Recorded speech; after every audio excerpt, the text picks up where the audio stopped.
Okay, time to throw the link around.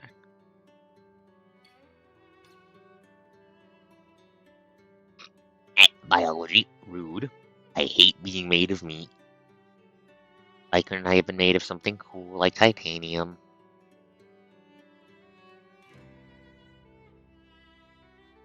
Hello, Amon. Yes, it is I, the host. I do the most.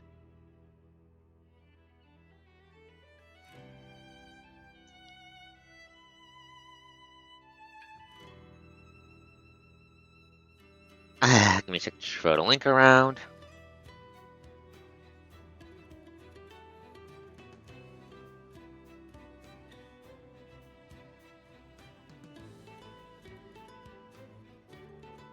Okay, no.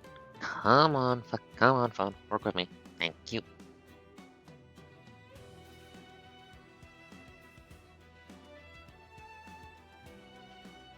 Okay. No. Yes, but where the hell did I put the channel? Up here. Okay, just give me a sec to finish throwing the link around. We'll get this party started. You guys know how it goes.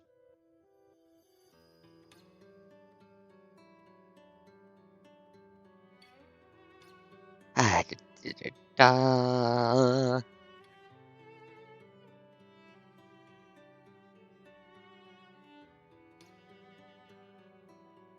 Okay, link has been thrown around.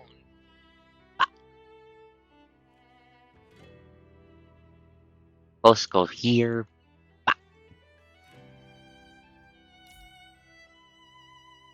Apologies if PGR is a touch slow tonight. I moved it over onto the external drive for having space in my computer reasons.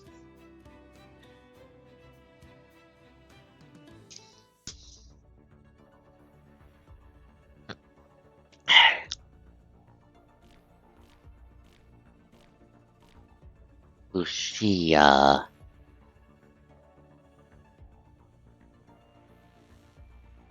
Commandant. I'm all right. I just had a bad dream. It had to be just a dream. I hugged Lucia. I hug her very close. Ba, ba, ba. So I already went ahead and did most of my dailies, TM. Because I, had to test and make sure that Punishing Grey Raven would work on the flash drive. It's not the flash drive, on the fucking drive, all that. Make sure the game would fucking work.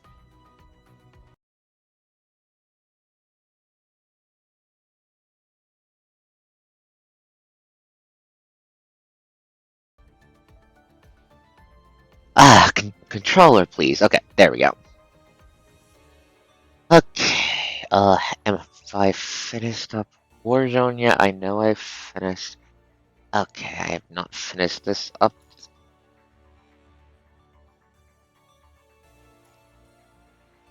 Give me a second, just finish stuff off.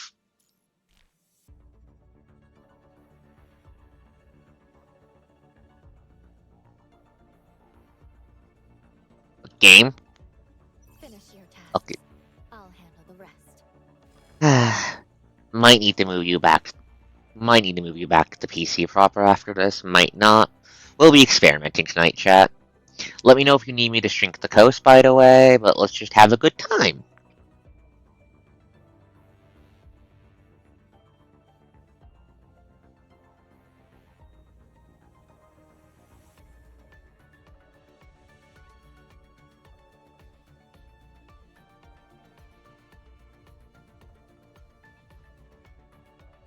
With enemies like these, this can hardly be called a fight.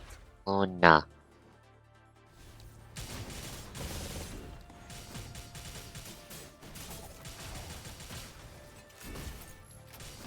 There we go. Okay, boop.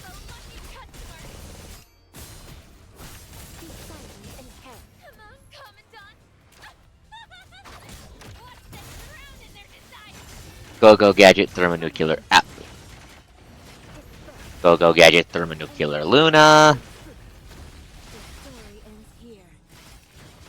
He's the final symphony of death.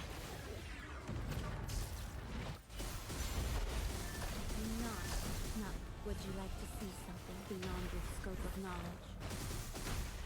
It's just a small gift. Embrace it. Drop We kick. gave it another try, and it seems like Munch. Just keep killing. Just keep killing. Just keep killing. Your service.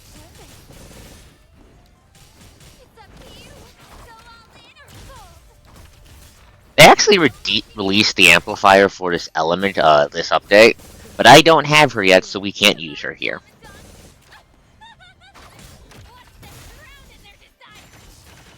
Crumble and dissipate.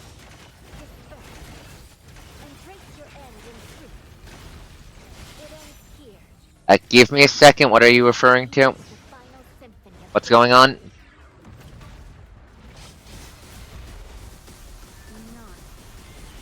not Oh, this. Don't go. Would you like to see something beyond your Oh, this is a side game. This is one of the weekly game modes. This is the one I don't typically stream. I don't typically have me do on stream, but I already did the other one, TM. Be silent and perish. Come on, Commandant. Watch them drown in their desire. Luna, delete this guy, please. Embrace your end in truth. It ends here. He's the final symphony of death. Not this fate. We gave it another try. Shit, wrong button. Seems like nothing has changed. It's fine. Not bad. Fucked up the rotation a little bit there. Why was she in her super mode? She's not supposed to start in that.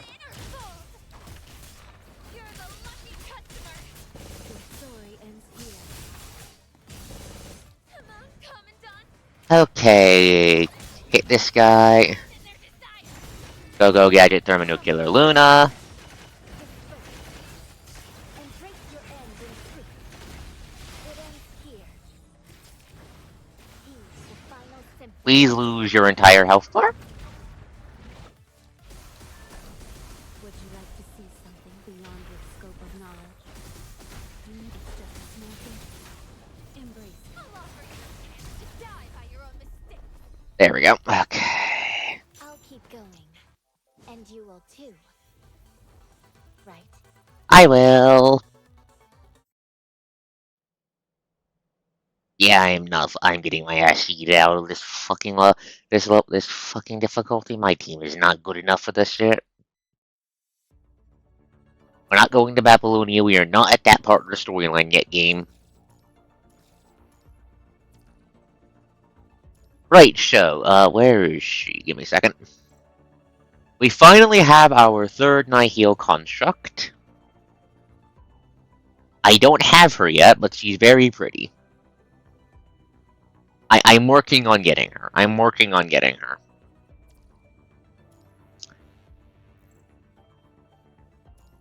I'm working on getting her. I think...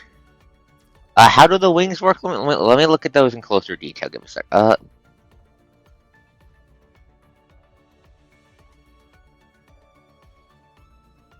Based on how she's fucking moving the scythe... Based on how she's moving the scythe...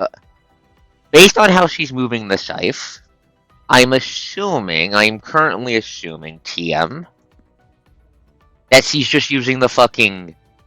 anti-gravity technology that Karina uses to float around in her Skyer frame for style.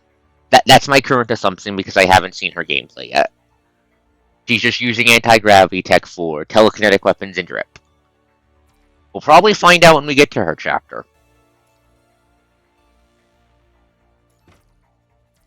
Okay, nothing important. You know. There's another one of these service shops for getting all of her shit. I'm, halfway to having enough to get her TM, because I need 50 shards to get her. Then we're gonna get her weapon, then her cub. In theory, I have enough to roll for her, and if I roll for her, I get shinies. However, chat, there's a new alpha coming in the future, and I'm saving for the new alpha.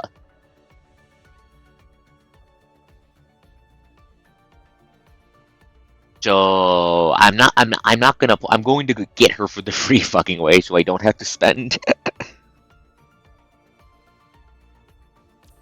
Yes, it's a new update. That means new boss fight, new event boss. Give the game a moment. The game might be a bit slow to load. I moved PGR onto the external drive for storage reasons. This is a good theme. I like this theme. Who are we fighting? Margaret. Oh, those are wings. Oh, those are wings. I like those wings. Okay, what's her gimmick? Blood misnos, broken branches of memory, lost in her own home and unable to hold on to the past. Forgotten.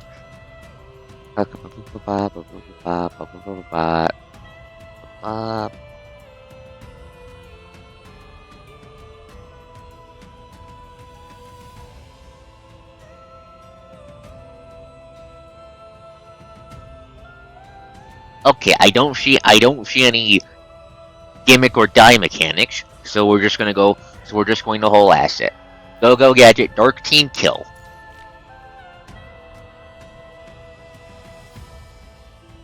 All wayward paths shall lead into the light. Leave this to me, Commandant.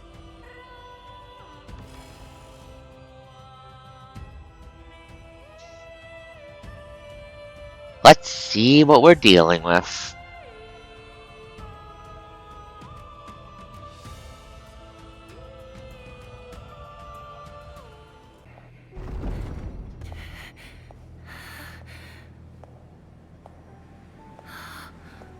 How? But the explosion, I thought you... Oh. Did you see that mark on her chest? We've seen that before. We've seen that big fucking mark before. Oh shit, she's not. Oh fuck, oh, that's a nihil barrier. That's a nihil, of course. Oh shit, that's a nihil barrier. That's a nihil barrier. We're going to be doing, 0 fucking damage until we get rid of that. That's not good. That's not good. That's not good. I should have expected it. But still, that's not good, TM. We need to get, that just fucking soaks non-nihil damage. Okay, there we go, got it off. And now she gets absolutely murdered by the go-go damage power of the Dark Team. And Horse killed her.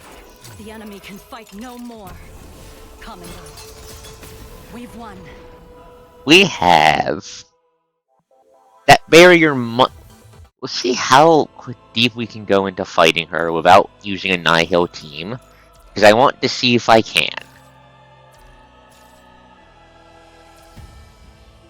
Probably get our ass kicked around unveiling if I had to guess, but no, that chest mark we've seen on her before. That big blood red X mark. We've seen that before.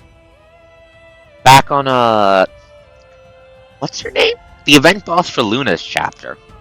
From Luna's Oblivion Frames chapter. Selena, I think her name was? She got a similar mark on her, and she kind of turned into a horrible demon thing on and off throughout the entire fight. No, instant death, no, okay. No stupid gimmicks yet, TM, that's good.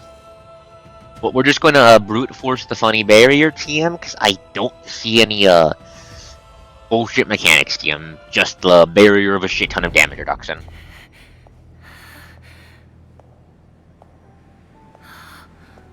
How? But the explosion, I thought you... But no, look at that mark. We've seen that before. Welcome home, Nervatia.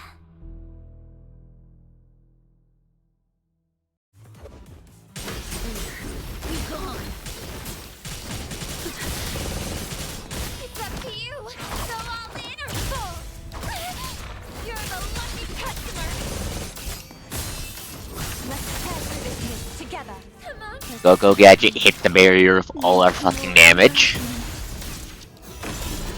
Endless night. I'm offering my chance to die by your own Come on, rip it down, rip it down, rip it down.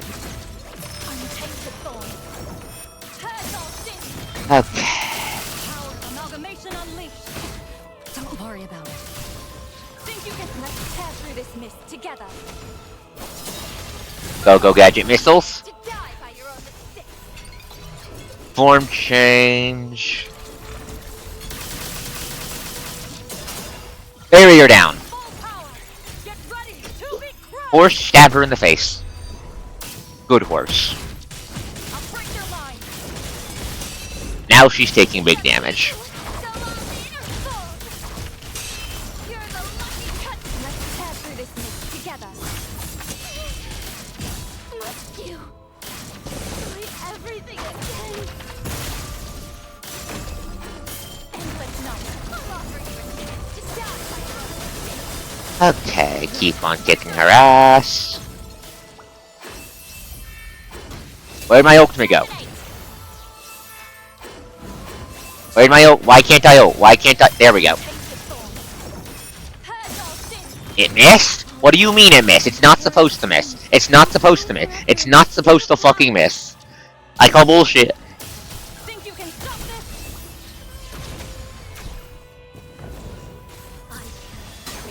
Get your ass down here. Get your ass down here. You. Oh what? Oh that's arena wide. Ow, pain. Too slow. Die by your own mistakes. And halberd drag kills her. The enemy can fight no more. Commandant. We've won. We have. That barrier's getting kind of fucking tanky. I'm also noticing the game stuttering a little bit.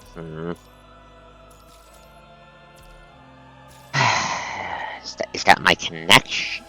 Or do I just need to move it off the fucking back off the external drive?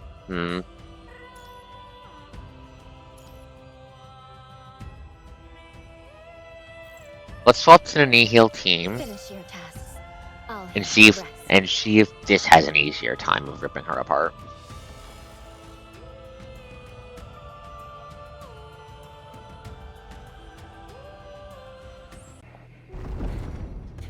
Seen this before.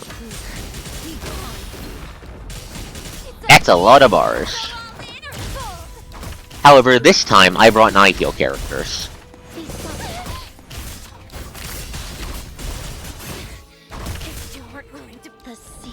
You're not supposed to interrupt me when I'm trying to combo you, by the way, girl. Okay,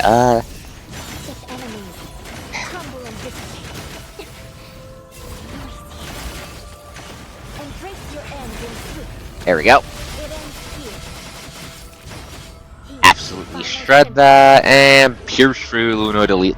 Luna clears off like several bars in one smack. Good job, Luna. Would you like to see something beyond your scope of knowledge? I will go first. Like always, it's just a small gift. Drop kick. And just deal a shit ton of damage to her with that drop kick. Holy shit, I think that cleaved off like 200 bars. Your servant. Don't call it that, Mon. Don't call it that. No, bad Mon. Incorrect. Extremely loud, incorrect buzzer directly into your ears. I think she died. Yeah, looks like she dies on Luna's ult. Luna, kill her. Crumbling, hypocrite disperse. Crumble and dissipate. All their lives and cherished dreams will bloom forever into sea of flowers. No, they won't. You're dead. I'll keep going. And you will too. Immortality? Have you considered Luna Buzzsaw to your face?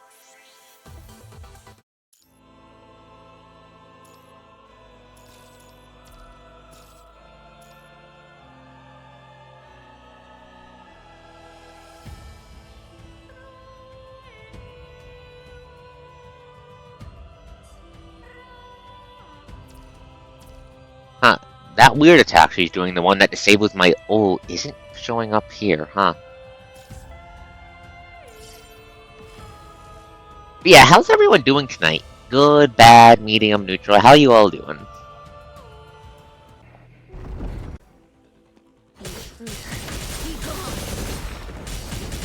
It's up to you. Go all in or fold. Your story. The something needs Biology's being an asshole? Yeah, understandable. around in their desire. Crumble and dissipate. Embrace your end in truth. It ends here.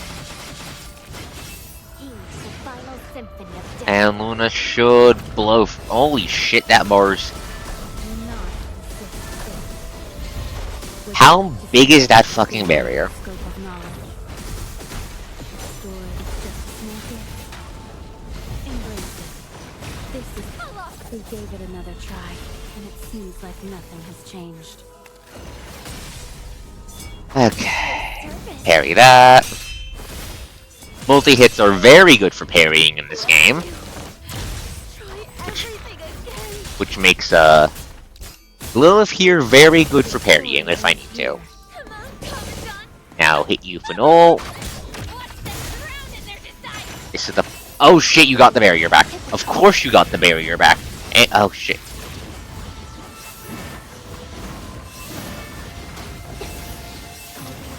And cherished dreams will bloom forever in the sea of flowers. It ends here. Eh? He's the final. Why is your health bar going down normally, huh? Game, did you glitch? Or is she just fucking lying to my face? Do not exist. Would you like to see something beyond your scope of knowledge? The story's just a small gift. I carry the trace of everyone's existence with me.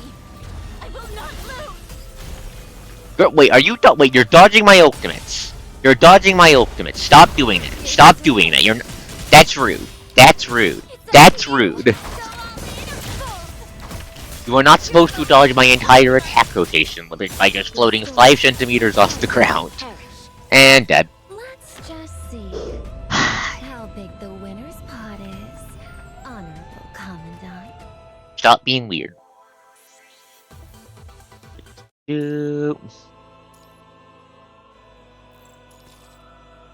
We have acquired all of the cards. Unveiling. Okay, let's see how much of a pain in the ass this one is. Second to last tends to be one they pick up. Intruder, be gone. It's up to you. Go all in or fold. Yeah, I am definitely feeling the lack of the Nahil fucking amplifier. Be silent. Come on. Lilith is doing no damage to this fucking barrier, holy shit. In their desire. Needs more nourishment. It ends here. I'll give it nourishment, alright. Here, have your corpse. The final symphony of death. Do not jump. Would you like to see something beyond your scope of knowledge? That's just a small gift. I will embrace it. Drop kick, break through the barrier. Give it another try. Super ult It from seems like nothing has Ismail. Okay. At your service. It's up to you. I wonder what is that old stuff she's using. You're the It kinda reminds me of Vonegut's Force Field, now that I think about it, back from when we fought his event fight. Watch them drown in their desire. Must you destroy everything again? The story ends here. It ends here. He's the final. You're doing this again. It doesn't seem to be helping you. Your destiny. It's not bad. Okay, this is the ultimate, this is the ultimate. Their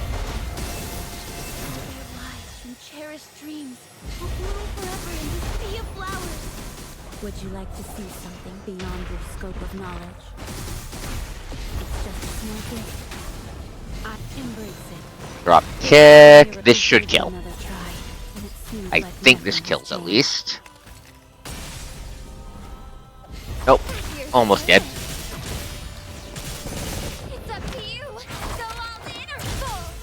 You're everyone's existence with me. I will not lose. And you just lost. Let's just see how they I'm betting go. during the story fight she becomes, like, completely immune to non-heal damage during that. I'm guessing that's why her bar does that, because I don't think the game would glitch like that. Okay, I do have disruption. I do have disruption on, okay. Okay, let's see. How difficult is her final fight gonna be?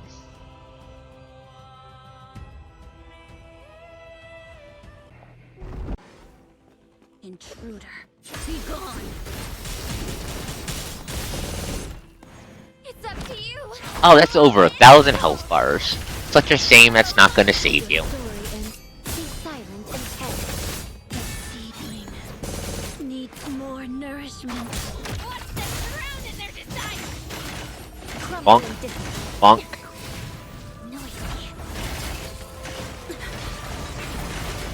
Shred it, please, Luna.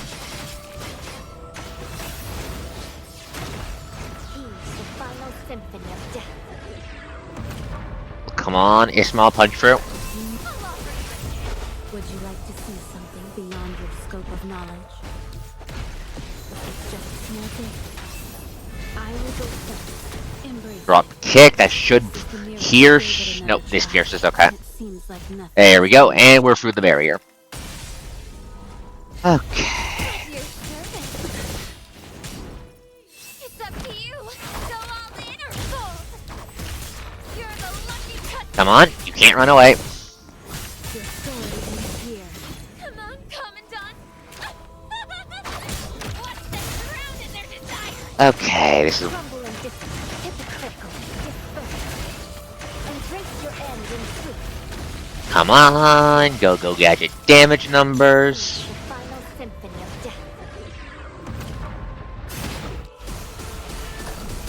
Your destiny is. Would you like to see something beyond your scope of knowledge? It's just a small thing. Not bad.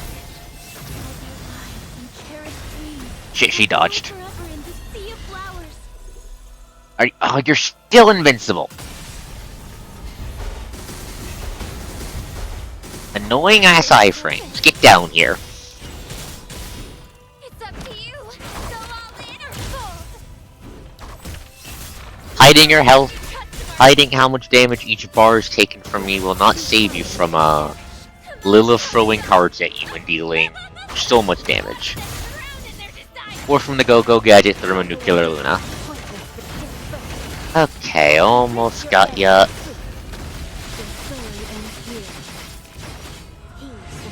You should die this rotation, I think.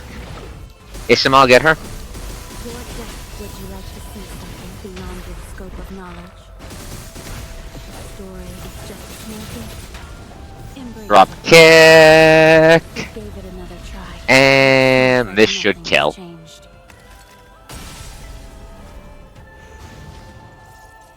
Let's go. Come with me on a whole new path. Agreed. Sadly, we do not have card games on motorcycles in PGR. I wish we would. Okay, we just did that. Yep, we did them all. Very pretty boss. Wrong button. Just very pretty boss. 10 out of 10 design. Now, I believe that should also give us good progress towards getting, Nervadia? Okay, I just need 500 more to get her. And after that, 800 more.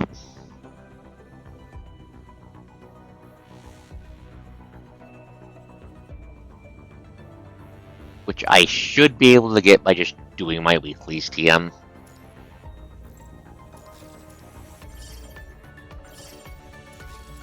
Can we just double... Wait, let me just double check one thing. Don't you have a skin already? I'm pretty sure you have a skin already.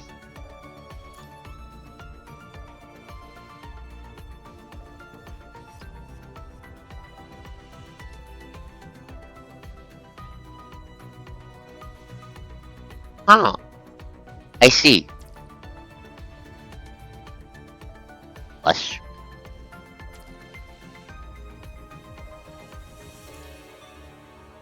Okay, but that's the event boss for this update. Now we return to crate. Fuck you mean we're only 28% through it? I could have sworn we were, I could have sworn we were deeper into it. I thought we were at like 50 last time.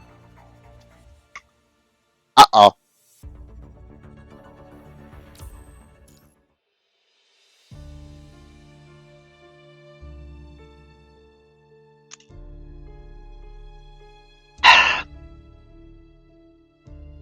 (26-9) caught right on.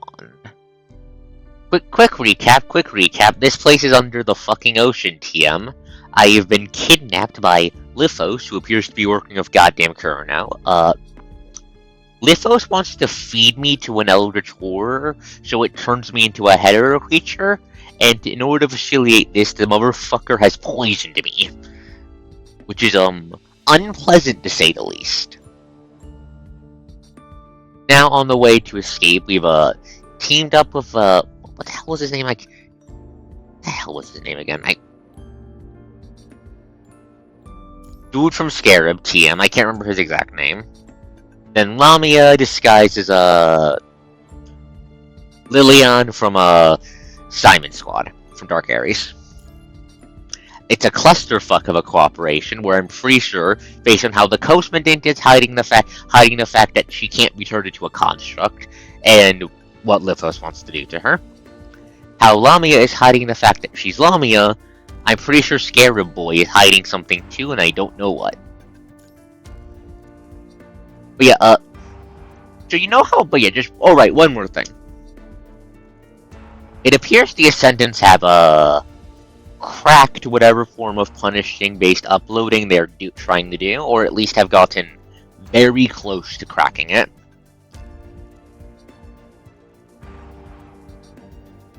Because we saw a new kind of humanoid hetero creature made via that style, and chat, it talked like coherently. It was a bit slow in the text, but it was completely coherent.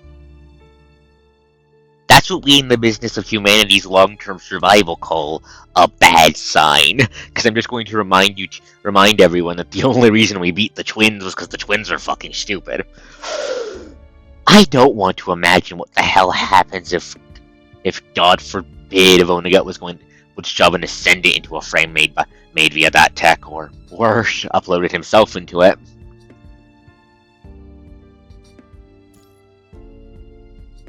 Anyways, 26-9 caught right on. Ominous name. Local gadget radioactive bathwater fishy.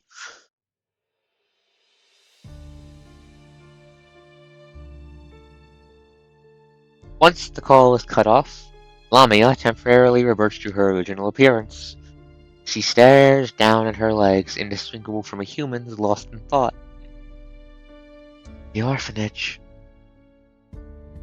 Back in Atlantis, she had wished countless times to leave the place sooner, see what the real world was like. But what happens after that? No, I would not buy the fish bathwater. Lamia is a dark attacker. And because it's been a bit since we've looked at what the elements actually do, the lore explanation for what dark damage is go-go gadget radiation. I'm not buying radioactive fish bathwater.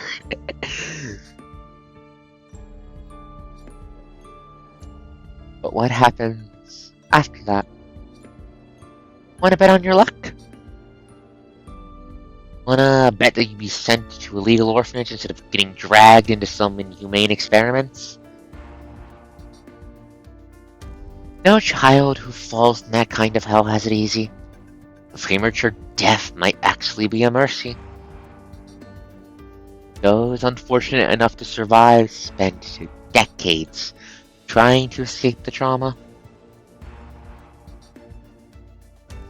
Personally, I think, compared to those people, ascendants aren't so bad.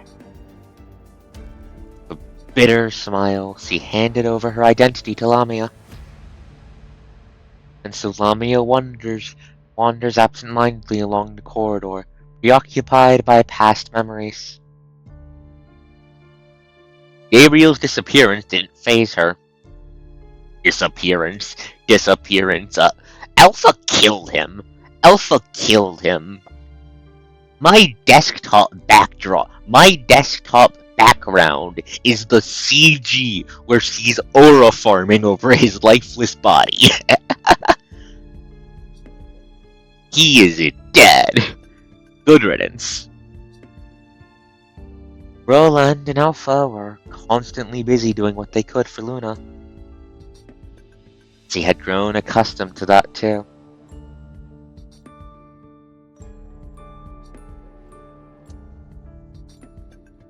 Even a certain human who used to contact her often said his wish had been fulfilled, and there was no need for them to remain in regular contact.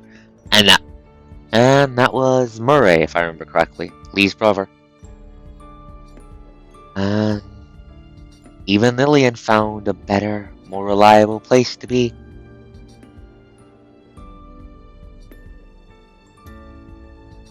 And that was how those who had formed fragile bonds with her in the past all left in the end, one after another. Hug the fishy.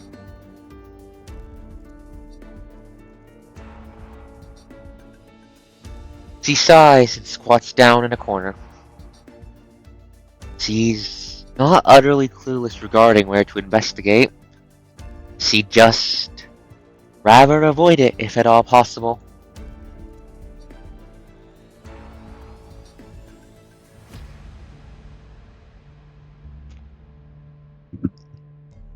For she has detected a large concentration of red tide under the ground at the end of the corridor, alongside a punishing hetero hive with an extremely high concentration. Yep, no, that's definitely Trefalia. Lithos said that the hetero hive that created the twins was part of Trefalia? Her prototype? Basically, it's complicated.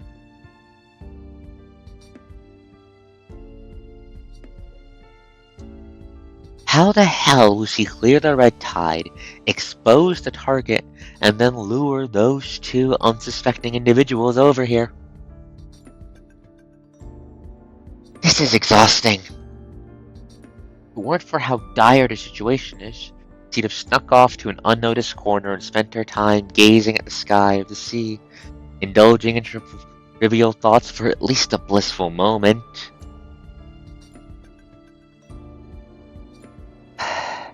Can't rest now. Must come up with something quickly. And though she is determined, her body refuses to cooperate.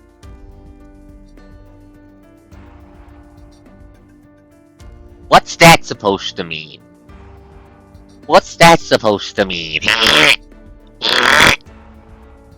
Lamia sighs again, looking down at the basic terminal they gave Lillian, and the mermaid's hand holding it.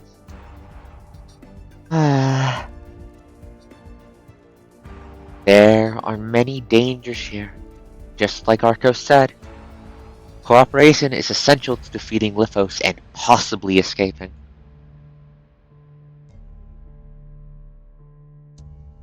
Lamia was included as part of the team under Lillian's identity, but all that was just a lie after all.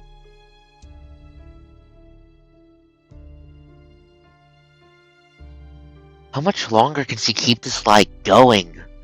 Once exposed, she'll be attacked from all sides.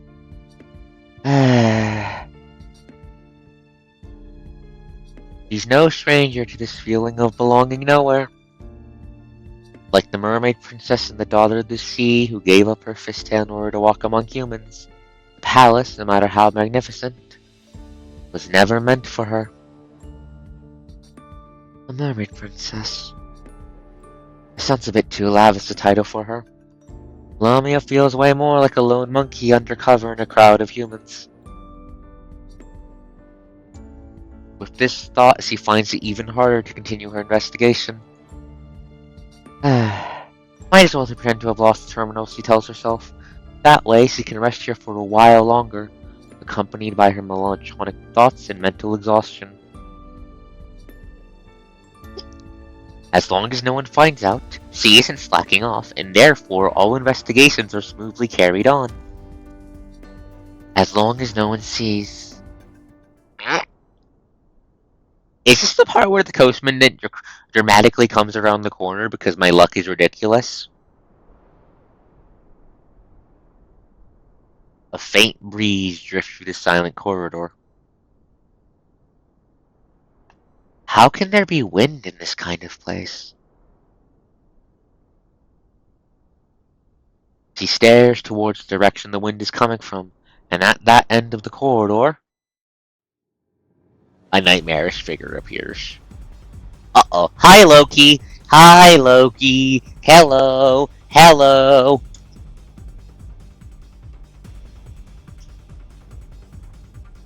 Are you in permanently screaming Berserker Rage mode now? I'm pretty sure you're in perma Berserker Rage mode now. Lamia, start running. Girl, start running. Found you! That's gonna kill my fucking voice. Quiet shouting hurts my fucking throat.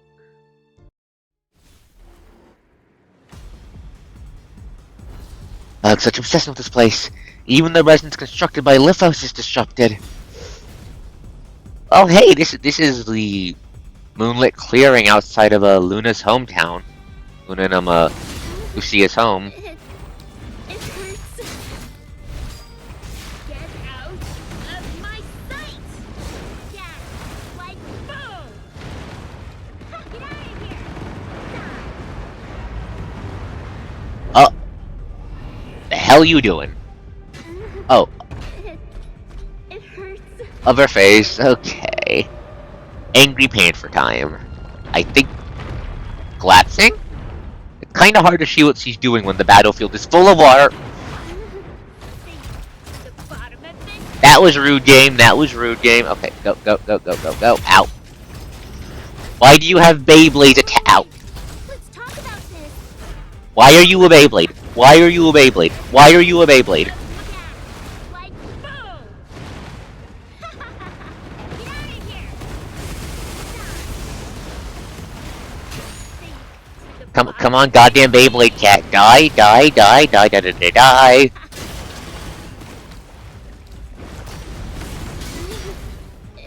Ow, got down. Like boom! Get out of here! Okay, die. Please, I've killed you before, I can do it again. And you're dead. Spear to the heart. Okay, definitely noticing a little bit of lag. I might need to move PGR off the external drive after this. I'll find something else to slide onto it.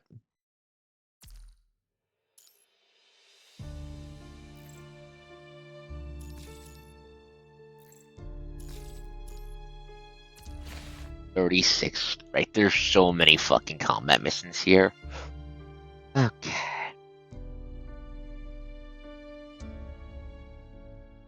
That is a lot. I'm pretty sure that's a much lighter game TM than I'm pretty sure when it comes to gameplay, that's not as intense as PGR. I'm like noticing like maybe an occasional skip frame when things get really intense, which doesn't happen on the main computer. Anyways, give me a sec.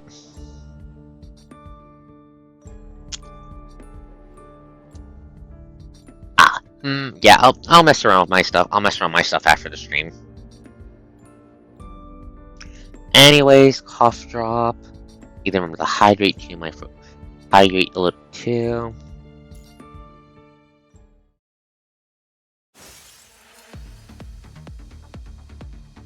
The illusion collapses, and the surrounding scenery reverts to its original state.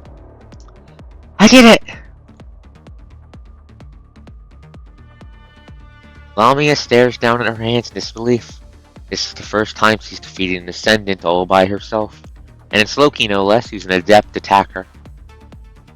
But the joy is short-lived, for her defeated opponent shakily rises from the floor. Action note. Was that an accurate translation? Loki's status with the Ascension Network is up in the air.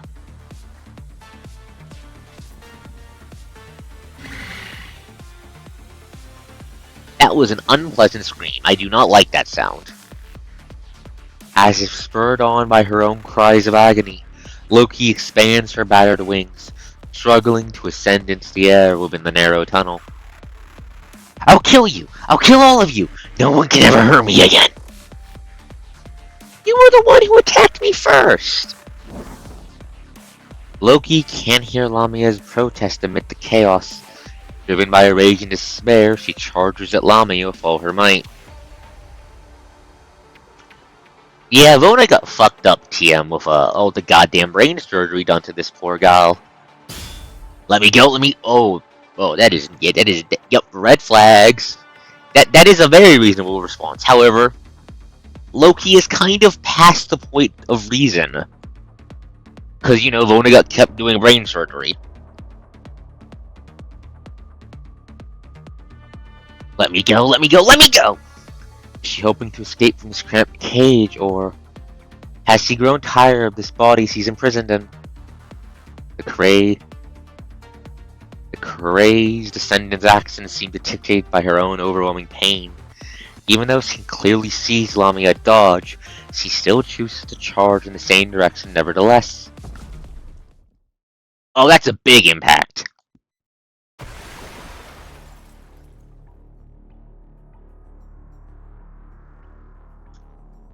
Okay, that goose was not a mistranslation. I thought it was for a second. Oops. The force of the ramming tears apart her already shattered frame completely. The caged goose, finally having nothing left to give, sinks into her mother's embrace along with the crumpling floor. Oh. That's Raphalia. Pretty. Pretty, but that makes what Lithos wants to do even worse. If it was like a big monster that goes bite, swallow, spit out, that wouldn't be as fundamentally fucked. But no, this is just fundamentally fucked, isn't it?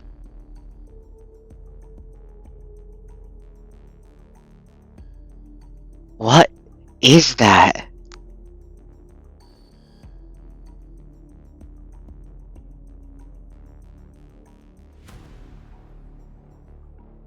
I'm not not on the tree.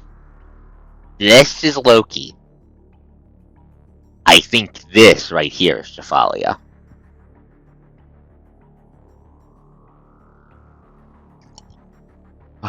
What is that? Foamy red tide splatters everywhere, revealing her face as serene as a statue. In her embrace, Loki's cries gradually weaken, her unquenchable fury dissolving under this bizarre giant tree like a pill in water. The woman whose form has completely merged with the trees tenderly embraces the dying figure in her final moments.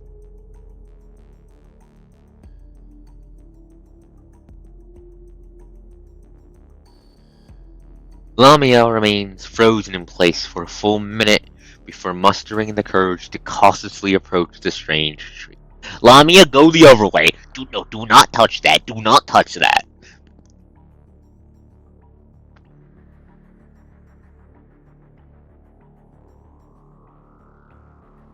Its roots are submerged within the red tide, but Lamia can keenly sense that the red tide beneath the ground she's seen before had in fact originated from these very roots. Oh. So this is definitely Jephalia, if it's outputting all the goddamn red tide we've seen.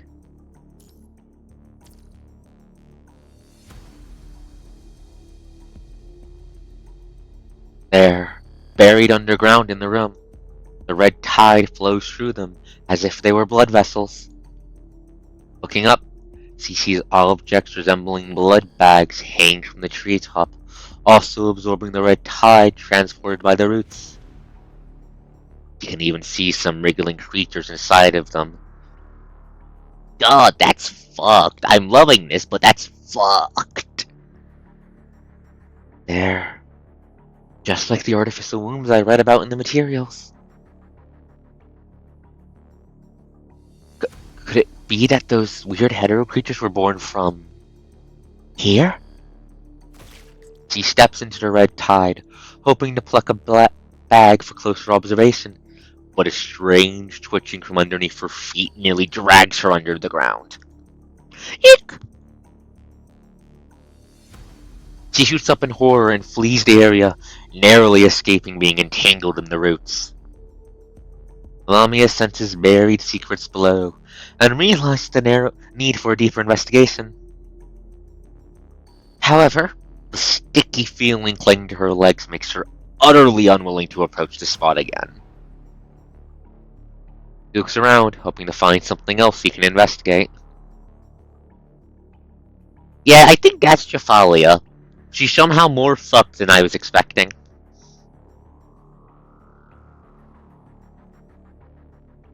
Soon, she notices that the walls are covered in honeycomb-shaped metal cells, resembling cremation furnaces.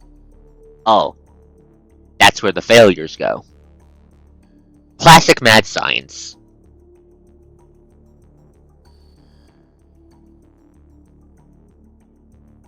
She smashes open a shield self door and pulls out a huge jar from inside. It contains a soaked body, facial features completely indistinguishable. All the frames have been removed and the frame is so small. Is this Lithos? Lamia taps the jar curiously, wondering if it can be destroyed just like that. Lithos, have you been feeding yourself to the Eldritch Horror? You've been feeding yourself to the Eldritch Horror, haven't you? And I think Lithos is feeding... No, bonk. I think Lithos is feeding himself to the Eldritch Horror. To, make it grow.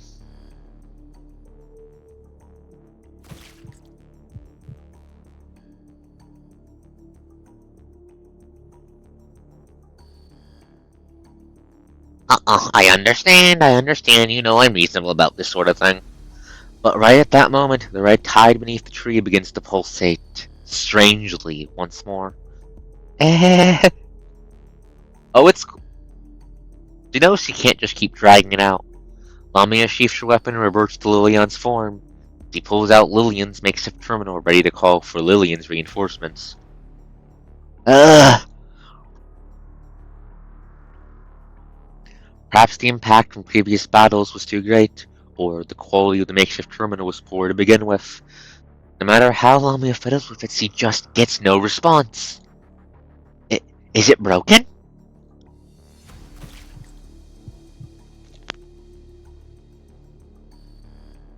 As if to add insult to injury, the strange surge of echoes overtakes her senses once more.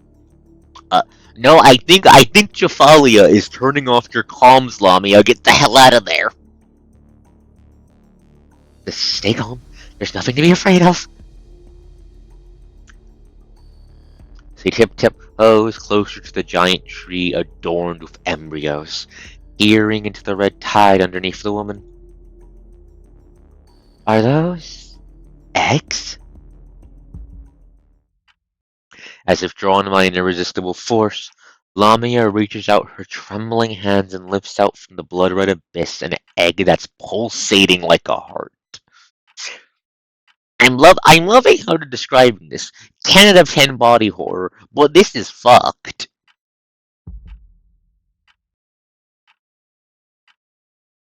In that instant, cough drop. In that instant, countless vivid illusions flood her vision.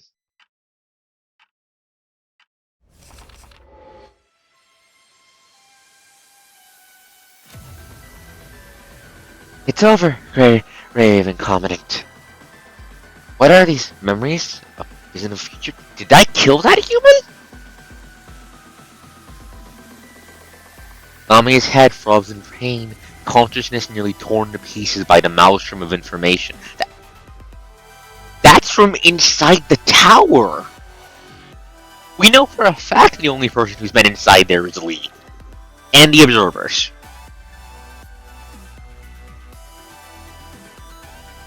This is mine, and I'm not giving it to anyone. A heavy sensation in her hands, it's like holding a baby.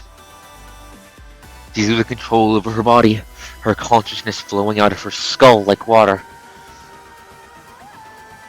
Oh, that's fucked. This is fucked. Rest in peace. Join Shaphalia in your eternal grave at the bottom of the sea. Now that I have the key, I won't have to worry about anything anymore. No, this isn't right! The mermaid had turned into a marionette, who surrendered everything to the monstrosity in her hands. Holy shit, that's Lee with a... Holy shit, that's Lee with the big fucking gun. This is the punishment you deserve, Ascendant. The youth's empty eyes are filled with murderous intent.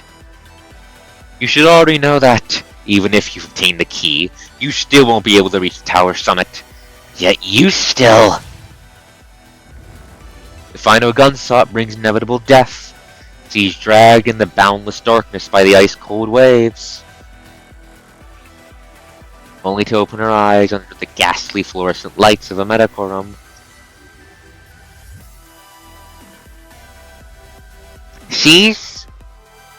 Is she getting fucking visions from alternate timelines then? Because we know that was our thing, the tower was fucking with them like all hell. Wait. Is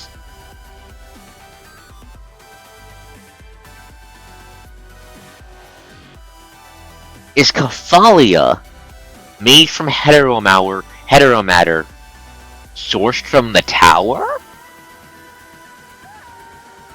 Is that what they needed to finish her? That could explain the bad vibes, TM. Is that Mother? The woman's body is covered by green surgical drapes. Her exposed wounds hauntingly ghastly.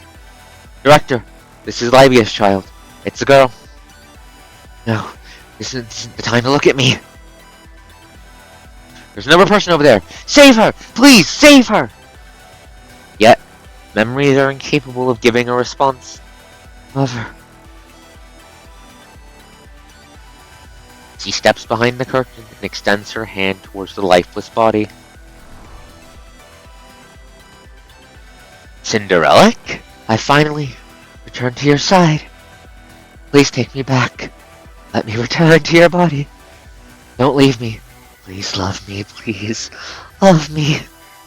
You could give birth to me once again. This time I would surely do better. Her plea stirred the emotion of the being clearly entwined with her closely, creating a sense of sorrow and yearning that binds the two even tighter together. That's right, just one more step forward. Closer, closer. Just one more step forward. Be able to touch the mother she never met. Become one with her. Hey!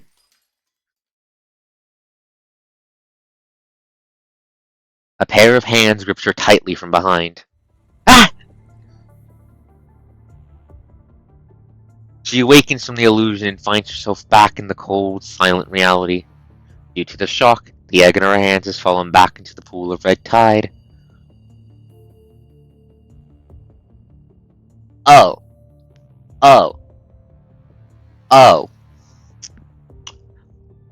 Lummy is a mermaid.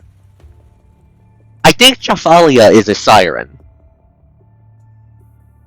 A fucked up one, because that was extremely fucked. But what were those visions just now? Lamia has no idea, but she has an inexplicable feeling that's exactly what Luna is searching for.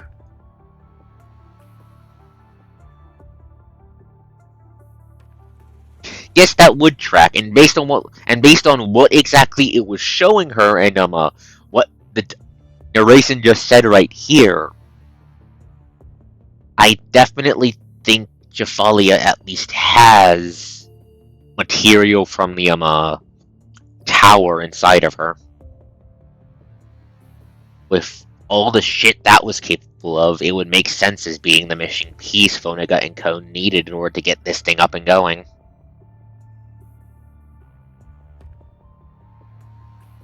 Are you insane? Jumping into the red tide with your arms around a hetero creature? I'm so sorry. She backs away hastily, almost tripping over a jar that was pulled out. Coast? Wait, the coast is here.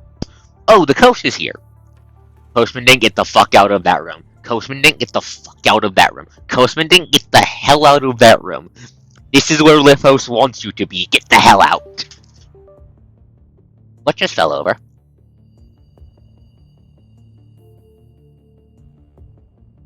That was my controller disappearing into the shadow dimension. Give me a second.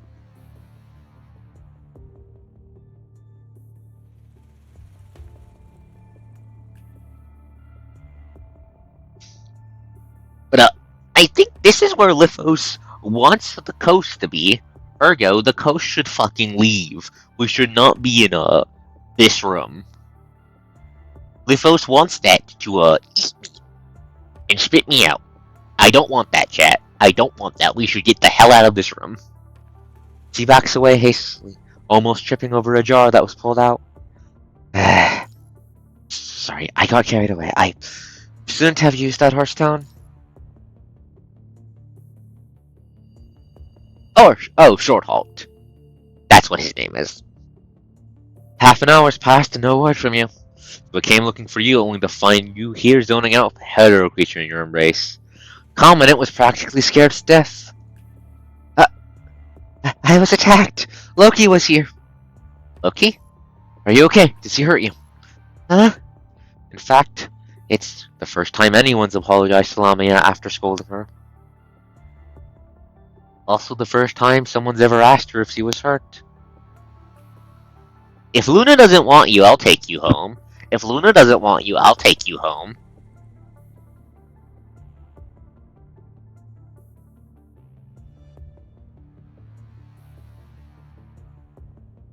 Usually when she reported that she'd just been attacked by an enemy, Luna and Roland would simply ask if she won the battle. As for Alpha, she would barely react. I'm fine. She crashed through the floor while charging at me, and I fell down here with her. She was already wounded down and ended up being consumed entirely by that red tide thing over there after the fall.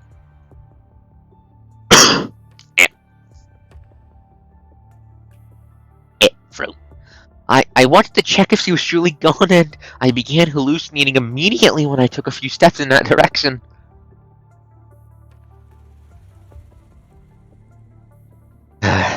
You were already really close to the red tide. The fact that you didn't turn into a corrupted is already a miracle in itself. Luckily you guys arrived so soon. I think I was only stuck there for a few seconds. You should establish a mind connection with me. It'd be too dangerous otherwise. No, there's no need.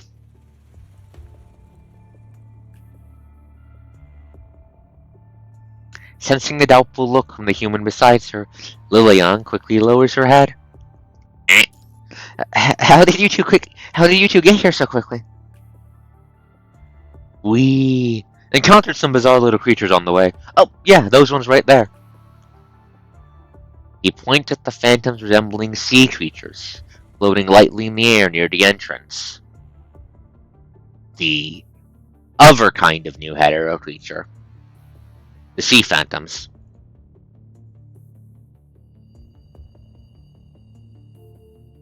When you mentioned that someone could be guiding us along, I thought of them immediately. I was also guided by them. Do these little creatures usually tend to lead the way? I have no idea. It's not like the others need guidance before. They wouldn't be able to get out no matter what anyways.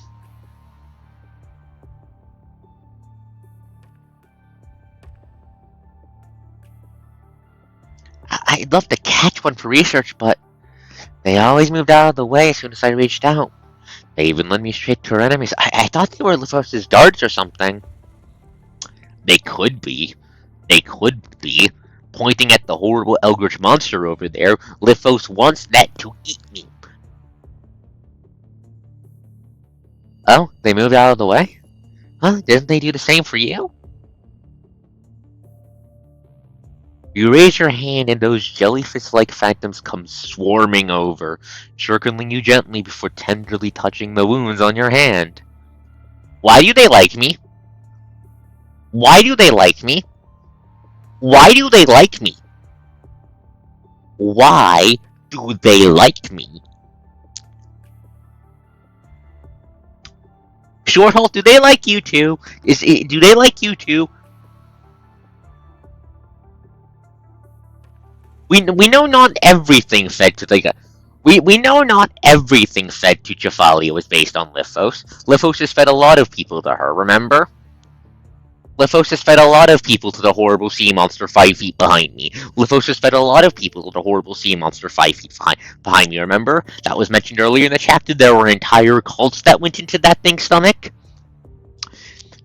They might not all be Lithos, right? Please get away from me. Wait, don't move.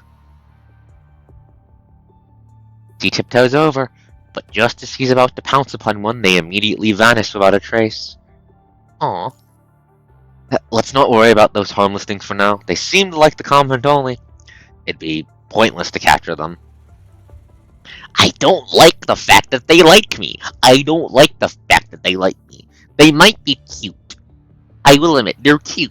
They're cute from what we've seen of them, but they're also hetero creatures made by the horrible sea monster 5 feet behind me, and as such, extremely bad news. Like, it's a miracle them touching my wounds did not immediately kill me with punishing virus. I don't like those things. Why do they like me? Look at this. These descendants sure are getting more twisted by the minute. What the fuck is this anyways? Oh my...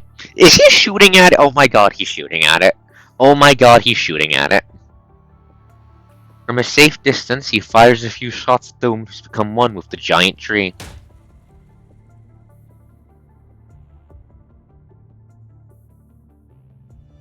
The holes created by his shots only remain for a few moments before automatically healing up. He fires a few more shots, but only receives the same result. Oh my god, it has regen. We're gonna need Omega weapons to kill that, aren't we? We're going to need Omega weapons to kill that, aren't we? And we don't have any Omega weapons. Fuck.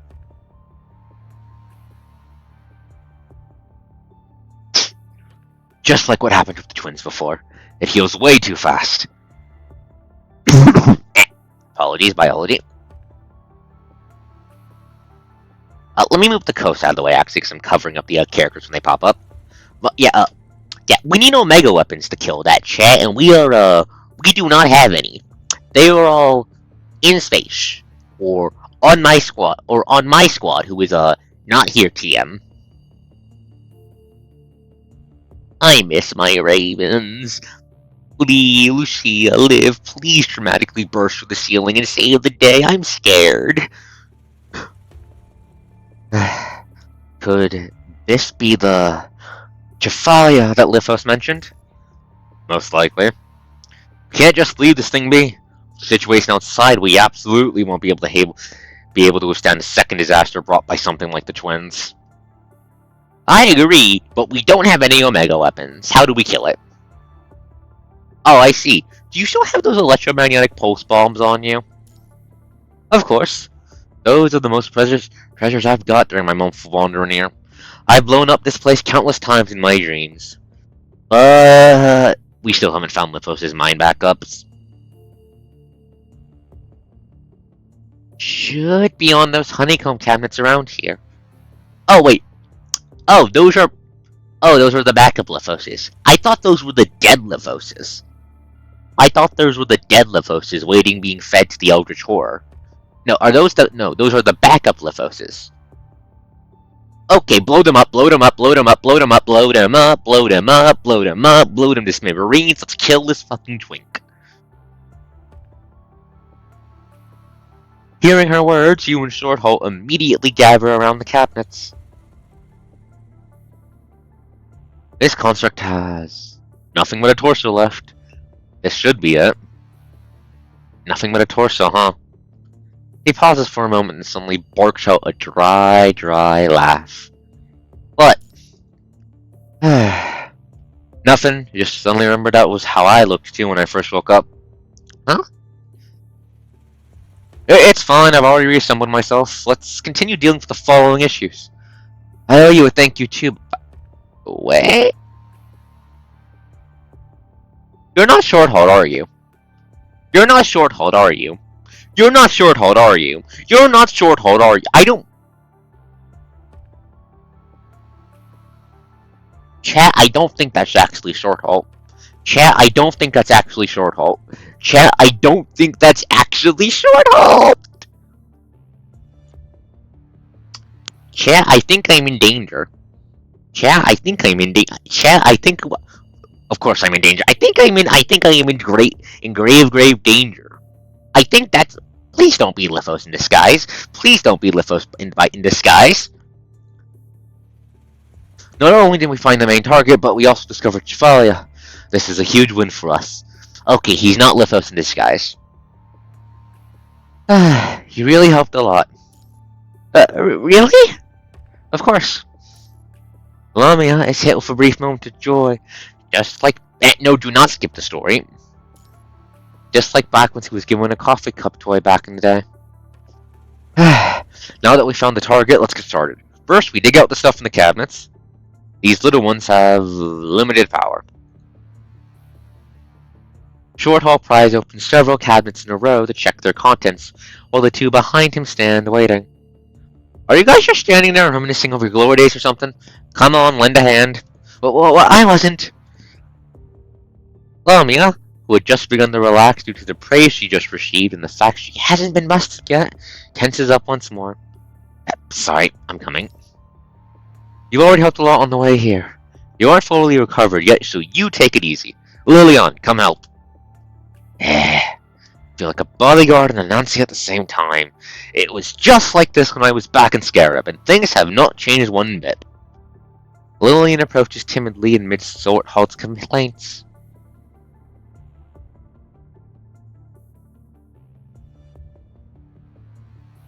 I heard that in thriller movies, the most reliable characters are always the ones who die first.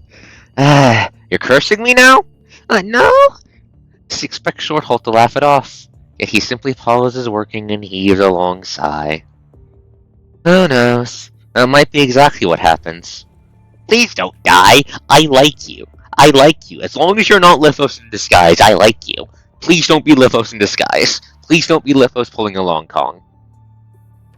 Please don't be... If he was Lithos pulling a Long Kong, he would have dramatically unmasked right at this moment, kicked me in the belly, and pushed me right into the red tide, and he hasn't done that yet. For some reason, I've been feeling a strange sense of deja vu during this journey with you two. It's as if this isn't the first time I've done these same things.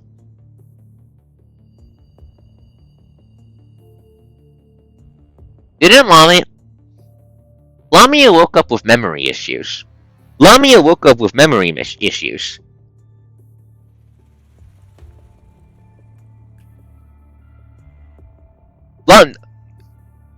Please, oh fuck that.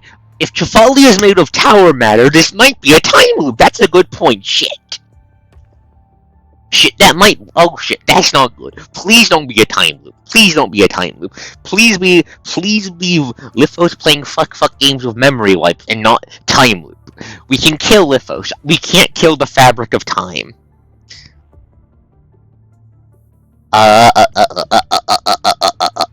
Walks over.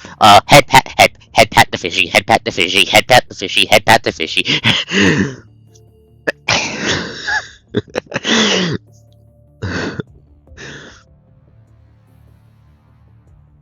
Lithos did mention reuniting again. Oh shit, he did. Forget it.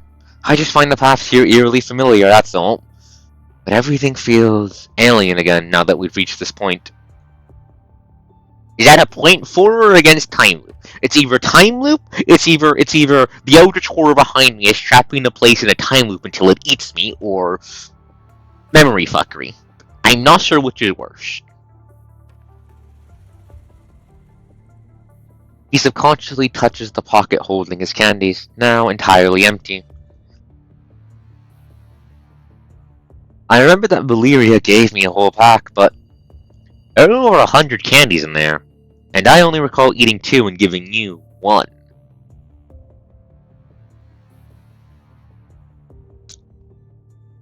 Okay, that is a point against time loop theory. That is a point against time loop theory and a point towards memory fuckery. If it was time loop, the candy bag would still be full, but it isn't. So it has to be memory fuckery, which means Lithos is wiping our memories repeatedly. Which means Lithos knows it's Lamia right next to me. Concerning. It's like there's a piece of my memory that's missing. I also don't understand why Lithos left me alive. He could have easily killed me right here. Thinking about it, I've decided there's only one possibility. I can still come and use this as part of his plan. Useful, huh? We've come this far. Things have gotten far beyond Lithos' expectations. What happens next is anyone's guess. If I can't make it back, bring a message to Valeria for me.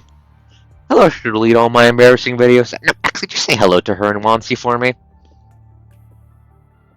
I've had enough of you and your stupid faces. Don't rush to join me anytime soon. Yeah, that sounds about right. Tell them that. You can tell them to yourself. We're all going to make it back safe and sound. Don't be so heartless. It's just that... You see, don't you think this is the kind of situation that often appears in movies?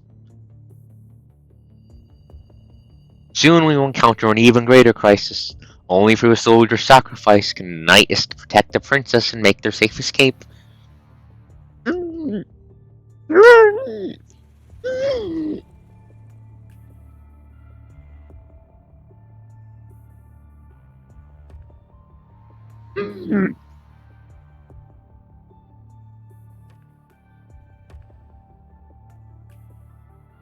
People cheer for the victory. The sacrifice ends up merely celebrated for a short while, or completely forgotten.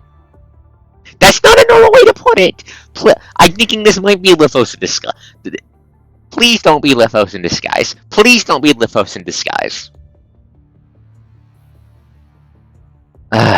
Unless we have an insane scriptwriter here, that's the most likely outcome. That we get the hell out of here. And what happens then if the scriptwriter is indeed insane? Well, then we fucking kill him. We have Lithos' backup bodies right here. Start hitting them with hammers. Start shooting them. Start snapping their necks. Just start killing them. Less yapping, more murdering the fucking family. In that case, everyone besides the real villain meets a grisly end. Or ends up living a life worse than death. No, stop cursing me. I do not want to be eaten by the horrible sea monster behind me. Start snapping femboy necks. Start snapping their necks. Enough yapping, get the killing. Enough yapping, get the killing. But who's the real villain here? Lamia wonders, though she can't voice her question. Compared to such an unexpected outcome, I'd much rather the plot follows the usual cliches. At least you guys get to live then. Short haul. What? Given my corruption level and my wounds, I'll probably be the first to fall. Isn't this the time to say don't give up hope, there's always a way? Can't believe you, the great hero and walking beacon of humanity, are saying such a thing. I have the right to be upset too. True. This situation is completely different from what we've been through in the past. No allies, no way out, body slowly decaying. Even a hero can feel lost if suddenly blinded. As confused as I might be, I'm fight to the very end, but let's not get blinded. He burst into laughter, almost reaching out to slap your shoulder, but catches himself just in time. Yes, please do not slap my arm off. That would suck.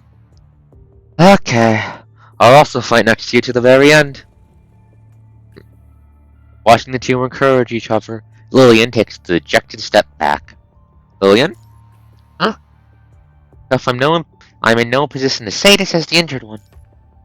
In such a perilous situation, the only way we can get the hell out of here is by sticking together. Don't be afraid to rely on others. We're also relying on you. If anything happens, please make sure to establish a mind connection with me.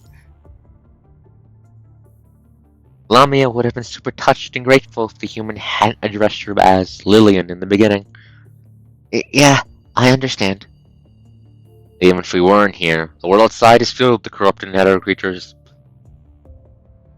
Sure is rare for someone as introverted as you to survive this long without seeking help or offering your own. I remember Dark Ares is done recuperating when we proceeding to the clean zone for missions. Simon told me back then that everyone was getting along much better than when the squad was first reformed.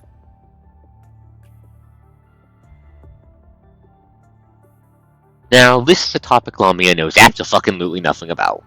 Lillian rarely shares any stories about Dark Ares, and certainly doesn't seem close to anyone, but judging from her attitude towards the team, this is likely the truth. Unable to find an explanation, she remains silent, hoping Shorthold smashed the cabinets. Okay, at least we're killing Lithos. At least we're killing Lithos. If I die today, I'll die knowing we killed that fucker. Under the eerie gaze of that giant tree, the trio spends half an hour there just smashing the cabinets.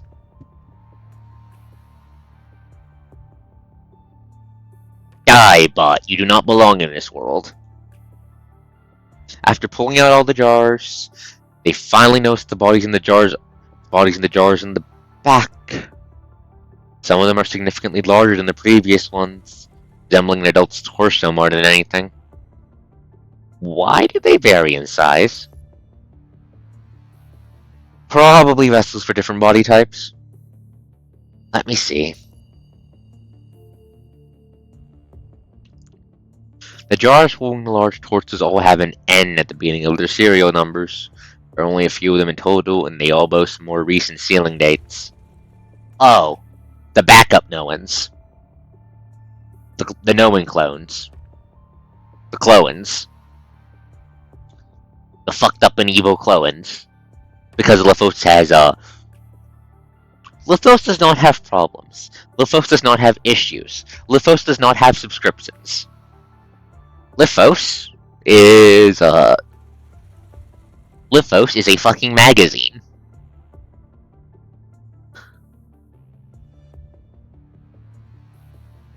Might be new prototype designed by Lithos. Let's not worry about that specific. Right now, we only have one task: to destroy these damn things. The mine replicas, that weird-ass tree, the woman inside of it, all of them must be destroyed. As he speaks, he smashes the final cabinet open and then freezes in place. Short halt? Following his gaze towards the last cabinet, you see a construct lying in the jar, its overall outline obviously resembling... Is this you? Fuck!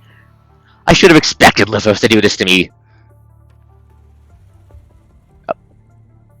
Shorthold? Are you the... Do you know if you're the real one? Fuck, how would I know? Damn Ascendants! Should we rescue you from the jar first? Rescue? He looks down at his own self lying in the jar, then at the two people standing near him. One a wounded human, the other a petite girl with dodgy eyes.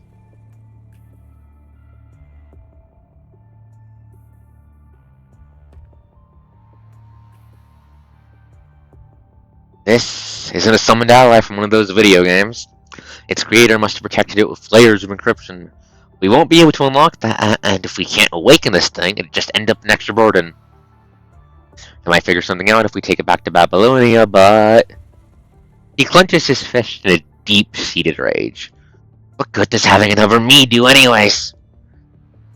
Who can guarantee that the other me will walk the same path I do? Even if I get lucky and now have another me to share the workload with, I'll have to share everything I like with him too. It's alright if it's just resources. But Valera. What about Valera?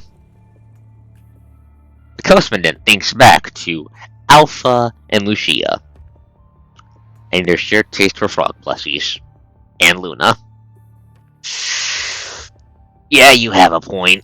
The seasoned soldier, who's been calm and reliable all this time, kicks the jar once and punches it as well, before he begins pacing around anxiously. This self-inflicted struggle lasts a full minute before he recovers his cheerful tone and stops pacing. Alright, let's blow it up alongside everything else. But, the hell with those philosophical questions. Who cares if it's real me or not? I'm the one out of the two who's conscious now, the one who can make decisions. What does that tell you? It tells me that I'm the real one at this current moment and nothing else matters. Let's go ahead and do it. The bombs I've been saving... Nope, do not skip the story. The bombs I've been saving up for so long are finally gonna come in handy. Shorthalt drops his backpack on the ground. Yeah, let's get to work. All that aside, can we really kill her this way? This place is filled with swarms of hetero creatures in a red tide, and, well, hetero creatures can regenerate easily if there's red tide in the vicinity. He glances sideways at the giant tree. The woman inside of it twists and turns slowly, as if trying to break free. I don't like that. I don't like that. Stay in the tree. Stay in the tree. If you're in the tree, you can't come over here and eat me. Isn't destroying Lifos' mind replicas enough? Escaping as soon as we can is what matters the most now. Escape? Escape where? Once this damn thing gets out, the whole world will be thrown into chaos. He's right. Now that we've discovered Jephalia, we can't let her leave. Even if we can only delay her waking up. Even if we can delay her even if we can't... Yeah, it's very Resident Evil-y, but... If we can delay her waking up, and then even if we can't kill her, we can delay her waking up. And if we can delay her waking up long enough, we can wait until Babylonia gets into orbit above this place, and then shoot it with the giant fucking death beam. And kill it that way, because we know that can do the trick. We know that can fuck shit up. It's not as effective as the Omega weapons, but at absolute least it should weaken her enough that Lee can come in with Lee can roll in with a bunch of Omega weapons and just go T-pose, go to hell. But we can't let it leave because this thing is supposed to make hetero creatures en masse, and we've seen new weird ones. We cannot afford an army of hetero twins. That is a rocks fall, everybody dies scenario, considering how just two of them, nearly game overed everyone. There's no turning back now. We can't just think of ourselves. We have to stop the disaster from happening here and now. Okay. Start assembling, quickly. Yeah. No one easy, she reluctantly compromises.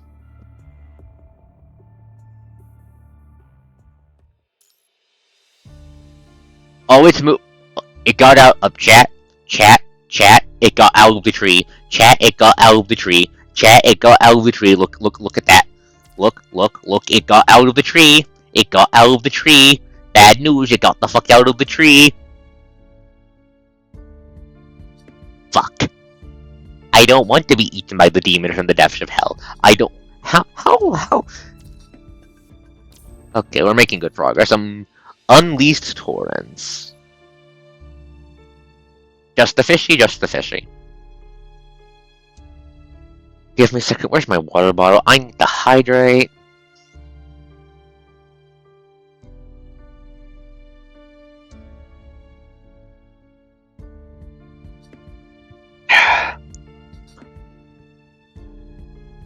Wait, give me a second, I need to hydrate a bit more.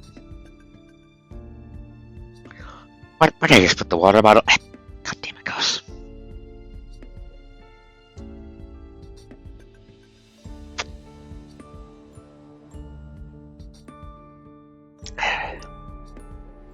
Okay, Fishy. Fishy, are you ready to fight the apocalyptic Eldritch Horror? No? You have to do it anyways, I'm sorry.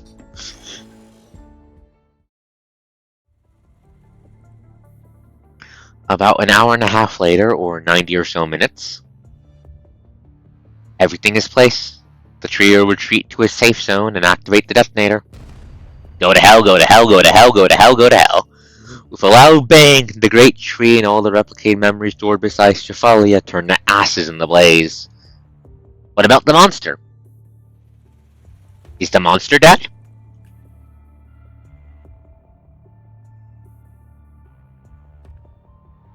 The entire space turns dark amidst the shaking, reminding Lamia of the darkness she saw when she fainted from severe pain.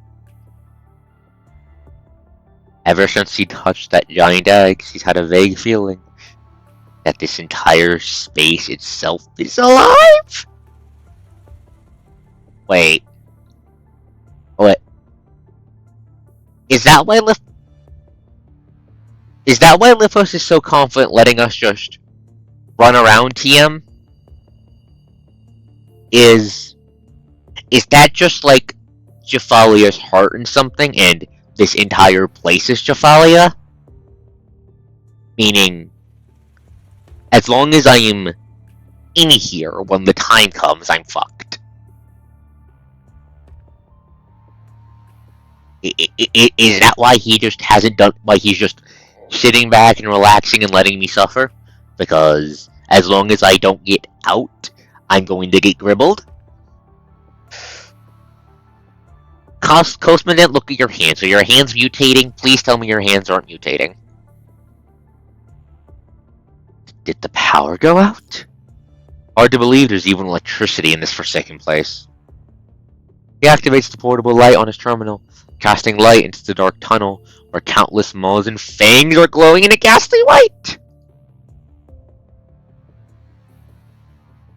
You were joking about it. You were saying this reminds you of Resident Evil, Dorf. Well, the residents have come, and I think they're evil. The residents have arrived, and I think they're evil.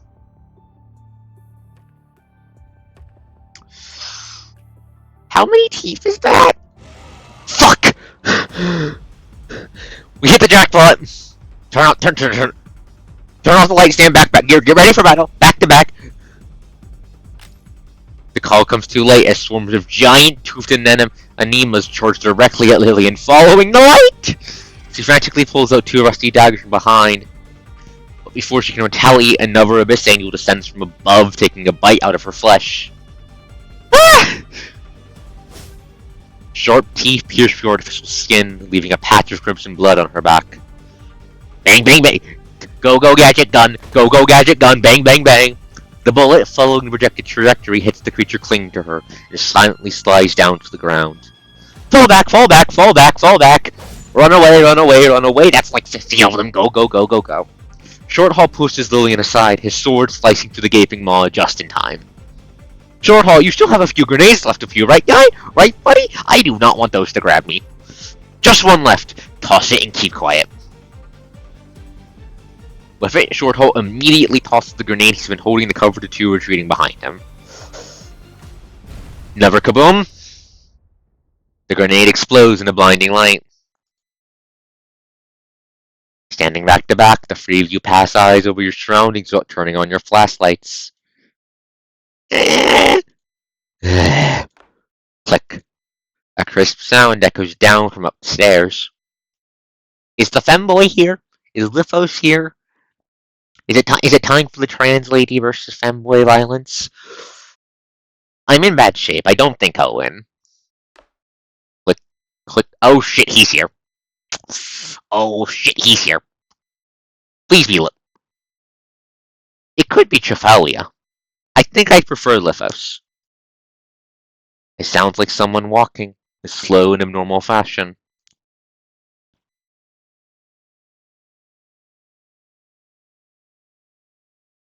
The crimson particles of the punishing, like a stream rushing a misted downpour, start gusting down from the depths as the sound slowly moves this way. Oh. Run. Run. Run, run, run away, run away, run away, run away, run away, run away, run away. This is no longer a safe place. Go. This was never a safe place. We need to go. We need to go. No, do not flicker the lights. Do not flicker the lights. How many bullets does the Coastman have left? The lights that have gone out start flickering in the comforting twinkle of the red light spots. Comforting? Is it fucking with my head? Shit. I'm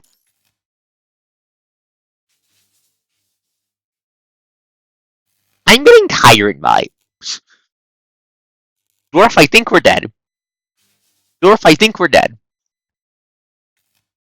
With the darkness swallowing the light, she walks over a carpet of shadows. He nods gently at the trembling souls, allowing the light to outline her form before darkness finds its way back into her body again. Yeah. Yeah.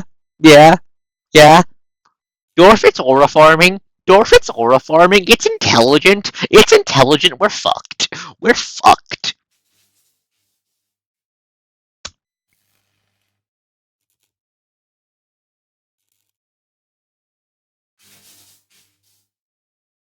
Oh my god, just move.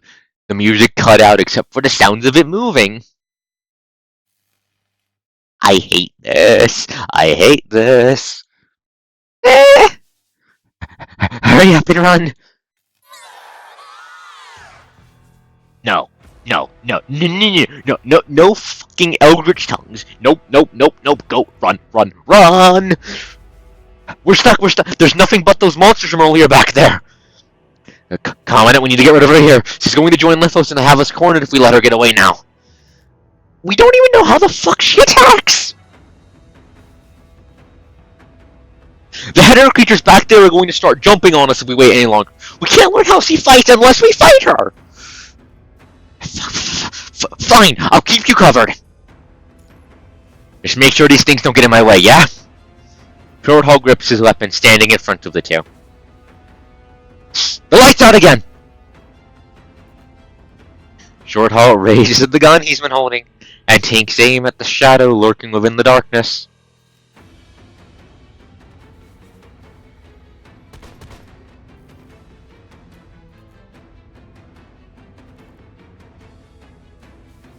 Right once he has come close enough, a bullet hits Jaffalia squarely in her claw. With an agonized scream, she takes a few steps back. Watch out! The egg in her hand is missing! Oh, fuck. Behind you! A rush of crimson light bursts into your arms, shattering one of your ribs before you have a chance to dodge! Fuck! God damn it, not my ribcage again!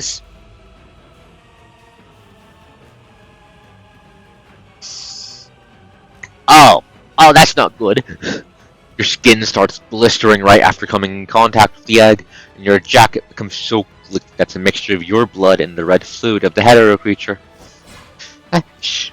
Showing up fashionably late, two daggers thrust deep into its most crimson part. Lillian jumps up, flips over, and holds it in place with her own weight just to keep it away from you. That blistering wound would have been more than skin deep had it stayed a few more seconds longer where it was. That would have killed me! Direct contact with her. Are you both okay? I'm fine! For some reason, she sounds calm and... Oh, Lamia is locking the fuck in. Please save us. Please save us, Lamia. Please save us, Fishy Shan. The Eldritch Warrior is coming and I'm running out of bullets. Comment?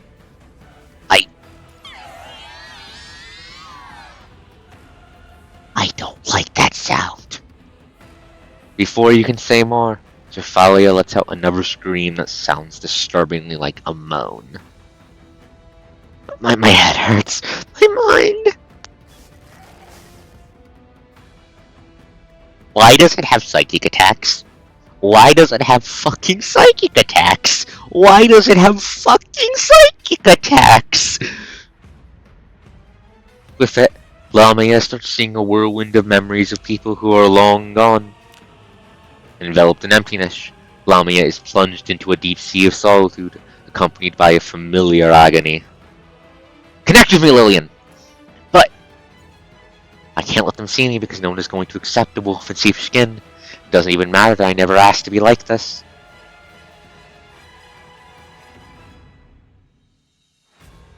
With her chaotic memories, while her chaotic memories trap her on the spot, the egg breaks free of her dagger and returns to the embrace of its mother. Shorthold! In a panic, you try to alert Shorthold that would keep itself hidden in the dark. How can I possibly? As a source of intelligence, you will find your worth in survival. She seeks answers from reason, only to be met with a chaotic whirlwind. A source of intelligence, right? The egg. We have to be careful. You've been paying extra attention to that thing for quite a while. Because my head still hurts so much. Like a predator that has its eyes on a target, it charges straight at the now defenseless you. No, get away from me! Get away from me! No, block of an arm, sacrifice an arm. The egg charged at the human again, and with 7 of its punishing stingers pierces the coach's arm. She fires several shots at the twisted creature, but successfully drives it away and screams and splatters of blood. Run, or you're gonna die! We can't do that. We can't just let her go like this, and there's no going back now. We have to stop her here, once and for all. The pain is so excruciating that it all but knocks you out cold, though it doesn't seem like the world wants to go any easier on you. I don't think this is trying to kill me, and I think that's worse than it trying to kill me. Covenant, get behind me! Hug the Chibi Lamia, hug the Chibi Lamia. She is so hug-shaped. Why would anyone not want to live? Have you all gone crazy?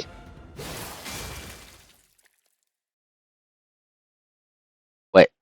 Light once again returns to the world around you, and that's when you see Shorthold. What?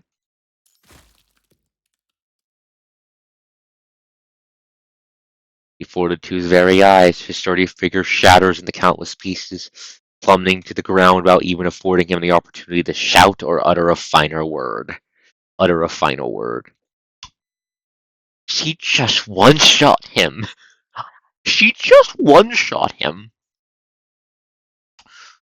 The moment she landed a single hit on Shorthold, he... Oh god. With it, Shorthold's vital fluid and mind splash on the Cefalia. It takes less than a second for the fluids to seep into her body. How could this be? The ground itself wriggles and swallows the pieces that were once Shorthold.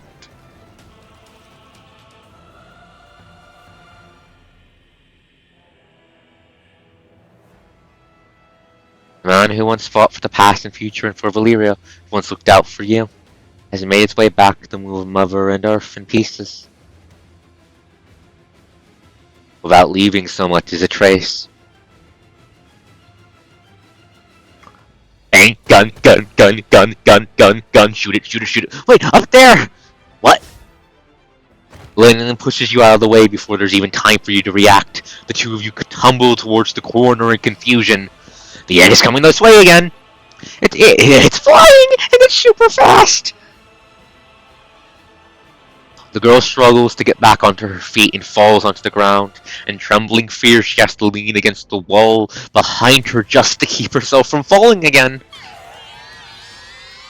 I hate that sound, I hate that sound, I hate that sound, I hate that sound, and I hate Sting. Oh my. I think we know what death looks like. The interference, it's very bad. The egg is making an irresistible hum, attracting the one who once embraced it. Lillian, make a mind connection with me. What? The wriggling noise is inching this way by the second. Come on, we've got to do this. At her wit's end, she grasps your scarred hands. The strange sensations coming from your mind weaken seem to explain why the girl has refused to connect with you this entire time. Lillian? The The giant egg, however, charged its way again, leaving you no time to ponder any further. This time it's coming straight for her. Watch out! You still barely know her, but she did play her part in helping all of you find Lefos's mind replicas in trying to protect you just now. Ah! Yet in this moment she remains frozen on the spot as she trembles in fear. Bang, bang, bang! Please don't run out of bullets. Please don't run out of bullets. Hearing the gunshot, the egg turns around immediately, sending your last bullets flying straight into the empty tunnel. Oh fuck, I'm out. Oh fuck, I'm out. I don't even have one left for myself, that's how bad this is. The tunnel itself starts shaking so violently it looks like it might collapse at any second. When we regain her composure from the mind connection, Lamia quietly counts her blessings. Let's run! There's still hope as long as she can get out of this place. She can live on as Lillian. But where the fuck to? In a panic, she tries frantically to look for a way out. Lillian! Like specters in an arena, the monsters make no move whatsoever as they watch the two of you struggle to find a way out. The dim light, the hunter walking right in front of you throws out her pet, while she herself circles leisurely around her prey from behind. I can still no wait. I'm not alone. We've already. There's nothing we can do here. Nothing cares in our favor. No point trying to run from this, and people are going to die if we let her out now. Snap out of it, Lillian. I pick up Shorthold's longsword. She trembles as she watches you charge alone into the pitch-black nightmare. Okay, bitch, let's dance. Let's dance. I might have one foot in the grave, but you know what? That's all I need to send you straight to hell. You refuse to give up, even with your wounds scream in excruciating pain from festering, your splotchy, blurring vision warning you of your mind beacon's corruption. Your arms no longer possess their useful power, so you decide to simply fling the sword and take advantage of the inertia that comes with it. Even with all odds against me, I'm fighting down to the very last ounce of my being. Kame has taught me this much. Ready, set, go! As the sword is flung off, Shorthold's vital fluids land on the egg. At the same time, the egg takes a slash on its outer layer from the sword because of the blade's inertia. Wounded, the giant egg crashes onto the ground and starts wriggling hideously. You cough out a spit of blood, feeling your head grow heavier by the second. You feel a warm trickle of fluid flowing down from the corner of its eye. Without even touching it, you know it's blood and not sweat. And you know it has to be blood, because there's no damn way I'm going to shed any tears here. Not even when I might pass out cold the next second. Steady breathing. Prepare yourself for the next round of attack. The dark space around you shakes once more. The monster, apparently having sensed something coming its way, steps back warily, leaving Cathalia pausing her movements temporarily. It's now or never! Raising the sword again with every last ounce of your strength, you deal another blow at the egg that's still struggling. The sword pierces through the giant egg and nails it firmly to the ground. With it, the egg lets out a sharp cry, sharp to the point of being ear-splitting. The cry alerts its mother. Hesitating no more, Cathalia walks over this way in hurried footsteps. 3 bullets left. You raise your hands, which now feel as heavy as rocks, and train your weapons squarely at Cathalia, who's now coming straight for the egg. 1, 2, 3. At this point, you're now so worn out that you lose balance and collapse against the wall from firing the shot. Monsters run in every which direction as the roaring shakes and intensifies. And you're sure that Lillian would have no trouble making it out if you're now on her own if she takes advantage of this window. Should I ask her to run for it? Can I really tell she is an ascendant through a mind connection? Your head overflows with a gazillion thoughts as your body cries in excruciating pain. On top of it, Cathalia is fast approaching you, leaving you no time to think. Lillian! Trembling incessantly, Lillian looks back and forth between you and Cathalia, who's trying to save the egg. There's still a chance for redemption. All she needs to do is increase both her and the human's chance of making it out of here. All she needs to do to increase both her and the human's chance of making it out of here alive is to toss away her disguise and fight Kefalia as the ascendant that she is. The coward needs to be brave. Except she knows she'd be putting her own life at risk if she loses her disguise now, only to find out that Kefalia has never trusted Lamia. She doesn't see what she stands to gain from that. But every second that passes puts the Covenant, someone who's trusted her, that much closer to death. But why does she care when their relationship is as good as transient?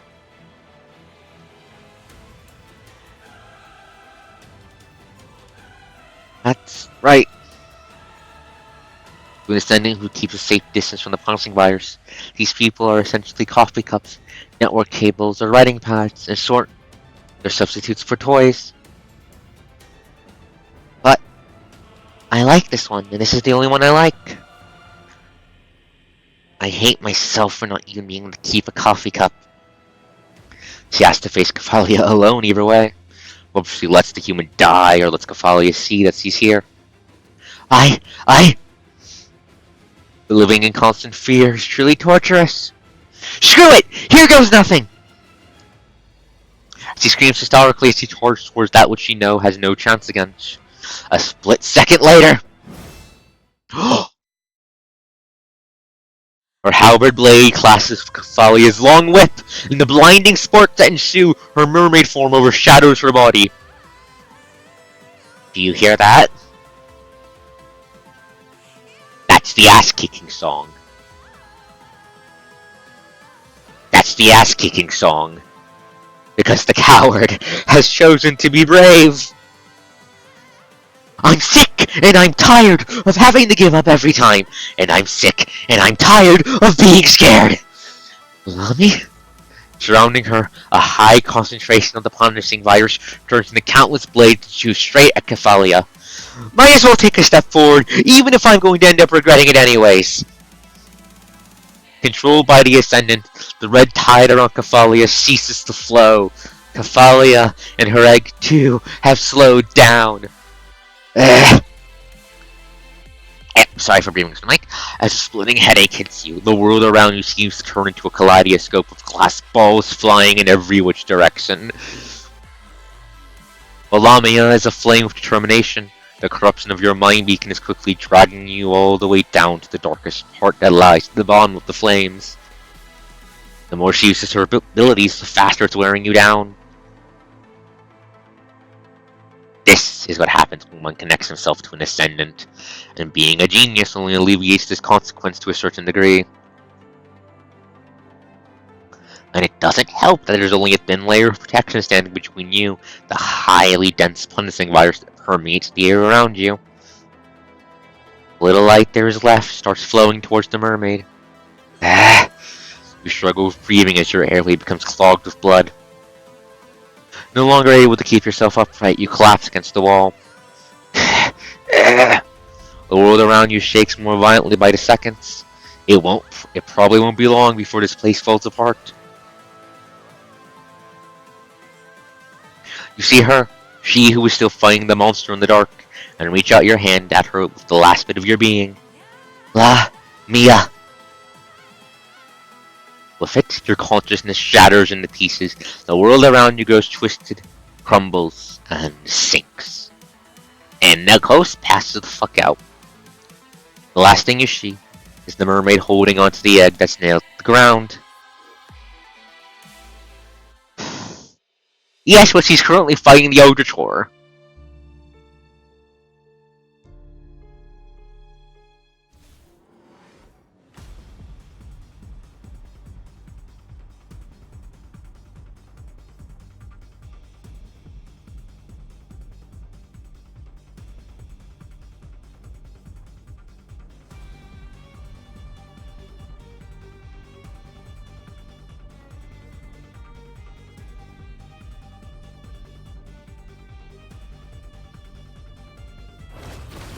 She fairy.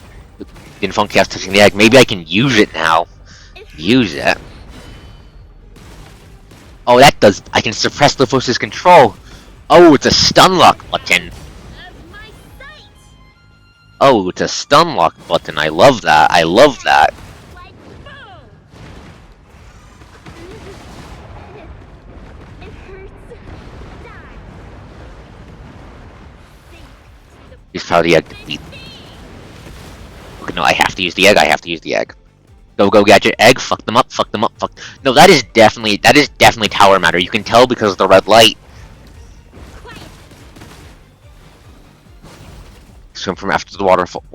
There. Go.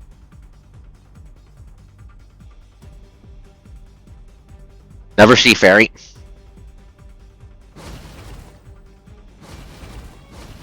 I'm not afraid of you anymore. Get your ass back here. Get your ass back here. Hi, cute little she fairies, she phantoms. Not dealing with you right now. Stop running away. Get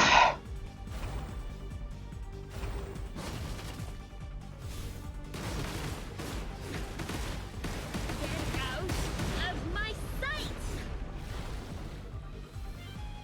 Speed some power of the egg and go. Get back here, bitch. I'm the predator now, so how about you lay down and die? Boom! Quiet. Get out of here. Die. Sink to the bottom of the sea.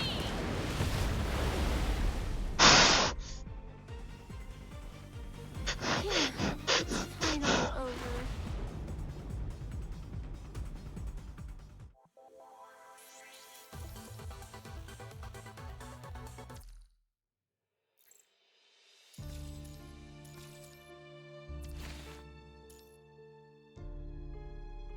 Deep sea suffocation. As the torrents of despair pull the hero into suffocating depths of the sea, both the Grey Ravens and the Guardian of the Cradle receive troubling news. What's going on? Actually, I'm going to take a moment to go use the ladies' room. I will be right back. I need to use the restroom.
I am back. Give me a moment to get situated, folks.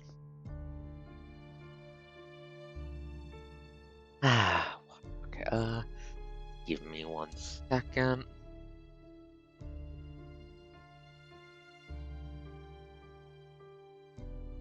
Okay. Bueno,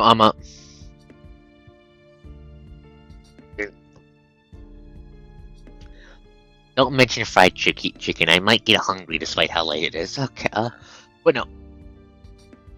What the egg was doing, I definitely think that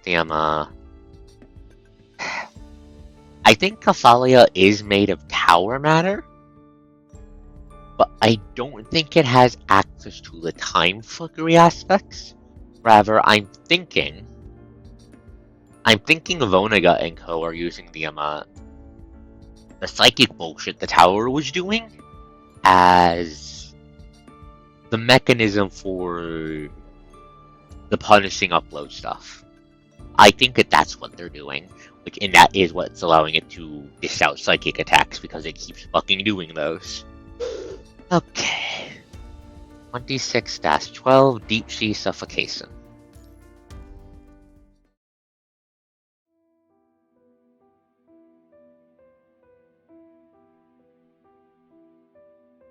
You're neither Chefalia, who tends to slowly lose her mind if she loses the egg, nor Lamia, who fries with the egg.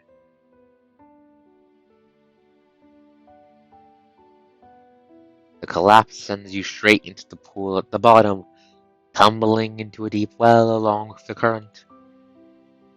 The rumble of the earthquake continues in the distance.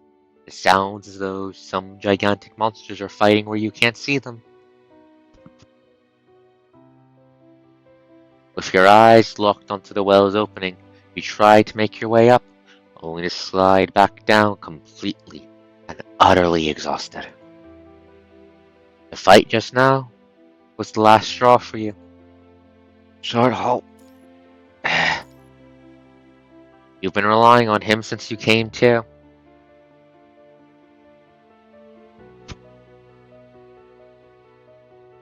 You find yourself not knowing what to do, having never thought you'd have to say goodbye this soon. Valera, you don't know much about Scarab, save for the few times you've seen Commandant Valera walking alongside the rest of her squad. Death is commonplace on the battlefield, but many have still yet to grow used to it. You reach into one of your pockets, and there sits a candy he left behind. Eat the candy. Cool peppermint with a hint of alcohol restores some of your cool. You clutch onto the candy wrapper and put it back into your pocket. I've got to find your name tag at least. Your body, however, seems to be failing you. I feel as if I'm being skinned alive as my clothes rub against my wounds. The cold and trembling slowly stops me from moving. A fever! When you put your hands under your forehead, however, you feel a slimy lump of red. Doesn't help that your mind beacon hasn't gotten any better, and many negative and violent thoughts are now adding to the chaos. Right, cut off the connection. Except, Lilian doesn't seem to want to let the connection go. Never knew Ascendants could do this. No, I can't give up. I can't give up just yet. There are people waiting for me, and though it will be doomed if Trafalgar is let out now. This is what you keep telling yourself, but try as you may, you keep falling back into the well. You're trapped here at your wit's end, and yet you don't know what you have to gain from the world out there either. Out there are countless hetero creatures, invincible Cathalia, and an Ascendant who's sown her true colors. Despair fills your heart, and yet you never stop looking for tools to use in your surroundings. Suddenly, a smear flushes past, and you seem to know what it's trying to do. Huh? In the corner, it moves back and forth, as though trying to sell me something. Go for a look. The dirty backpack. Inside is half a pack of compressed biscuits, a serum, a dagger, and dozens of bullets, and 2 fever pills.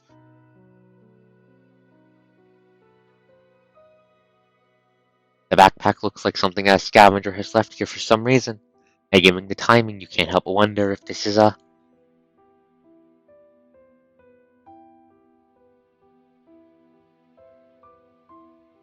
Why is it glitching? I mean, I know I'm being mindful. I know the punishing virus is pumping bad thoughts to my brain, but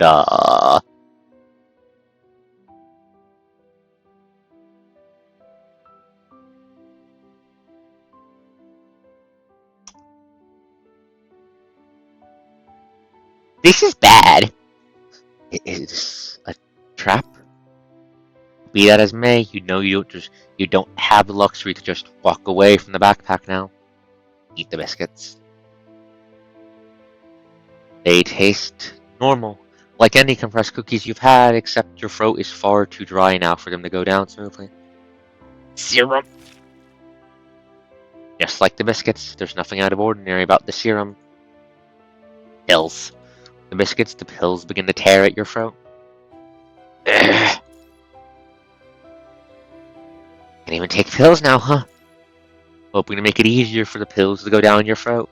You turn your eyes to the stream that's brought you down in the first place, knowing that it's probably not the safest choice of liquid.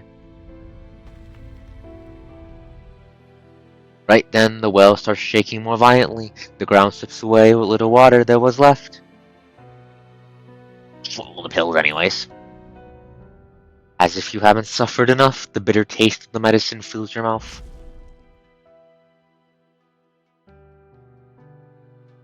It takes you a good 10 minutes to swallow both of the biscuits and the pills, till the upper wall of the well starts shaking again, and with it, the well itself slants to the right. Some seawater streams down this way through an opening on the well's wall, bringing with it a half-filled bottle of water and a pack of bandages that nearly hits you. The bottle is all crumpled, yet you pick it up, take an incredulous sniff, and take a gulp of it. Am I tripping? Is Lamia trying to treat me and I'm just tripping absolute balls? I mean, that's... I don't think this well is actually physically real, so I might just be tripping absolute balls right now, and Lamia is trying to keep me alive.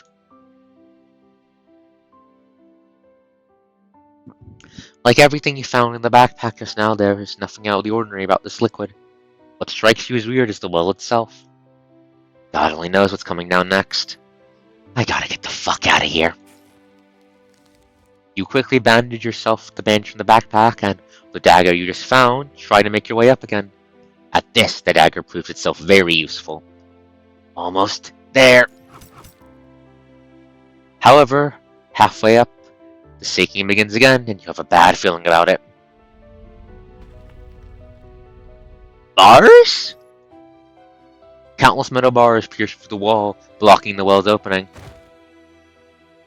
In a panic, your hands let go, sending you falling straight back down to the bottom of the well. God damn it. Was that Lithos? He said there was one last injection to go, which is why you need to stay alive. This place is the last place you want to be stuck in if that was Lithos. Please don't be Lithos. Please don't be Lithos. You pick up the dagger again, ready to give the climb another try, but the unevenness of the ground stops you cold.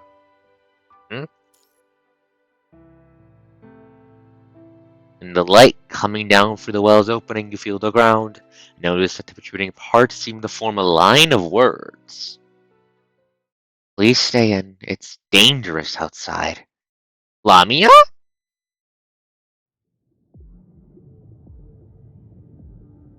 I'm not going to sit around and wait for you to come and give me the last shot, Lithos. I have had enough.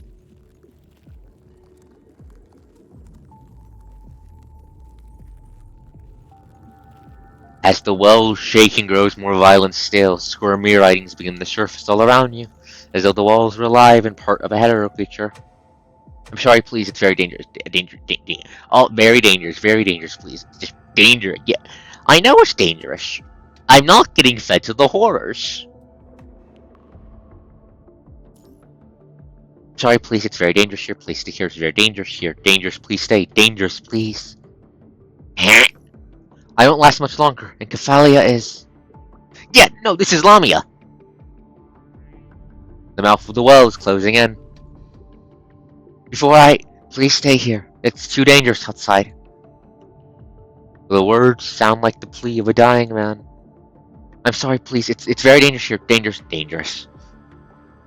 The words on the uneven walls scream out, pleading for the human here to stay. Fine, I'll stay. The tremors all around gradually subside as the mouth of the well returns to its original state, as if understanding what you've said. Okay, so that's the Lamia keeping me alive. Understood. As the painkillers start to take effect, you are lost in a wave of fatigue. You're within, you lean against the well's wall, or sitting down, slowly closing your eyes. I wonder, how are they all sewing up? How are they all holding up?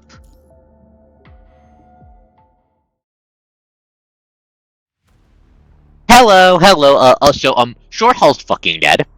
We found the Lithos clones. We found the Lithos backups. The Lithos backups were 5 feet away from the, horrible eldritch abomination, Kephalia, who looks like a lady. And where she was resting. She was sleeping in that, yes. We blew them up. And this made the entire place turn into a fucking Resident Evil dungeon, TM. TM complete with Kephalia herself taking the role of a tyrant hunting our ass, because, well, if she got out, we all die. We make a fighting retreat in the lightless corridors, as Kephalia does her best to terrify the ever-loving shit out of us. And then Kephalia one-shot Short Hall, and he dies without being able to say anything. I managed to woman up and stab the hell out of the living egg TM thing that Kephalia was throwing around, which earlier had a mind-fucked Lamia for a little bit. And as I'm about to get murdered by the horrible sea monster, Lamia goes, fuck it, accepts the mind connection, reveals herself, and starts kicking ass. The coast proceeds to start tripping complete and utter balls because my brain is plugged into an Ascendant, and Lamia hides me somewhere in the middle of the fight with Kephalia because, according to her, she's losing. In addition, me and the dwarf suspect that Kephalia is made out of shit from the tower, if we don't have any proof yet. The coast just passed the fuck out, and I believe we're now flashing over to see what the hell is going on in the outside world.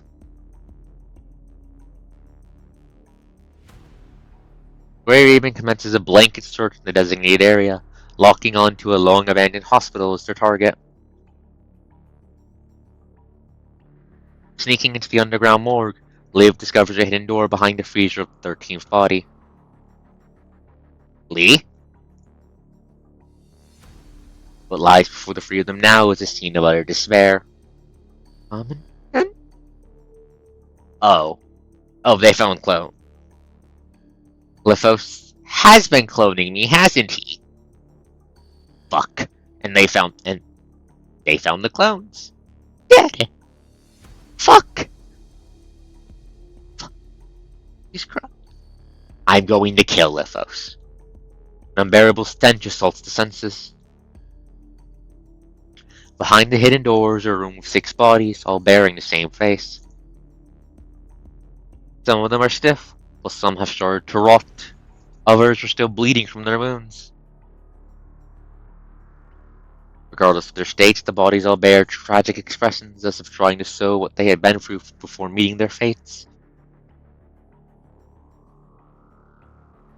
I think Lucia is unlocking the power of hatred. Okay, there's 6 clones. There's blatant cloning operations. Okay, that's good. That's good.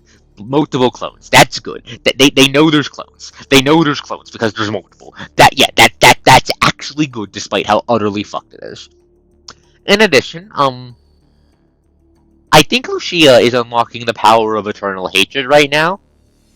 Those are the eyes of someone who's going to gut Lithos with her bare hands and watch him die.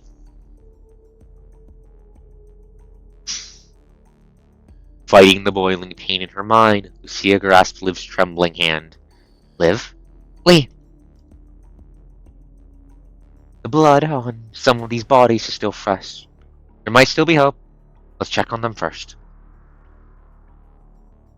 These might just be clones, or it might be the Ascendants trying to fool us, but whatever.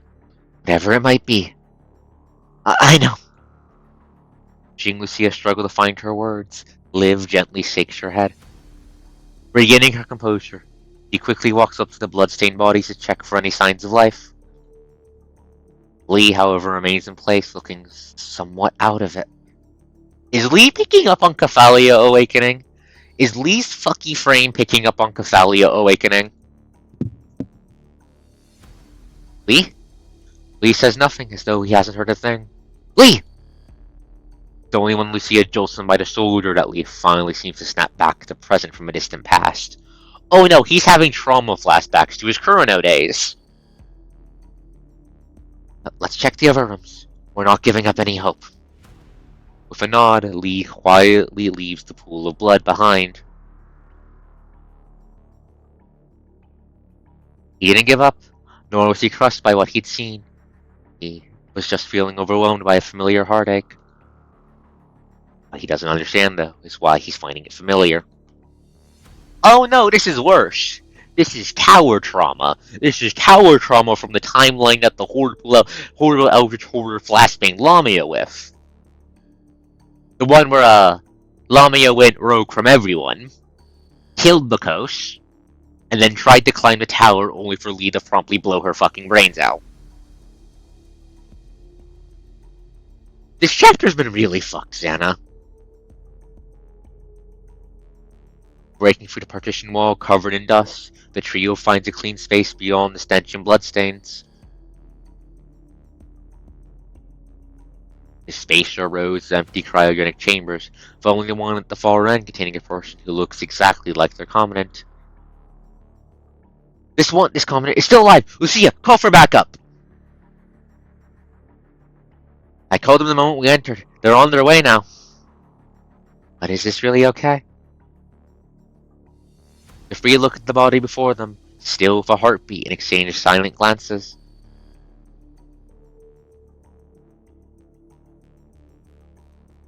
Can they really turn a blind eye to that certain question that they haven't been able to answer if their commandant never turns up again? You don't understand, Xana. Old Grey Raven Squad dying? Lithos' fault. That was Lithos. That was Lithos. That was Lithos. He was the mastermind of that. So, Luna just took advantage of that entire clusterfuck. That was Lithos, but Lithos was the culprit. Luna just took advantage of it afterwards. I think out of every character we've seen so far, the closest to a proper nemesis for Grey Raven itself is Lithos.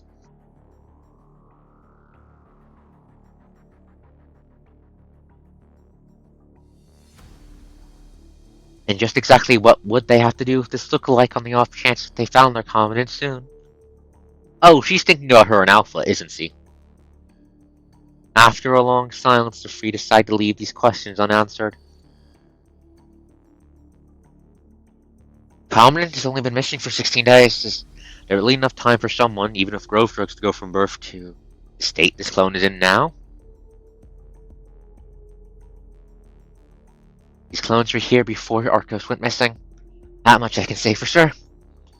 But what exactly did? Wait, we can hack into the terminal here. Lee brings up a projection keyboard and inserts the storage device into the terminal. For quite some time, storage surveillance footage from a while back is recovered.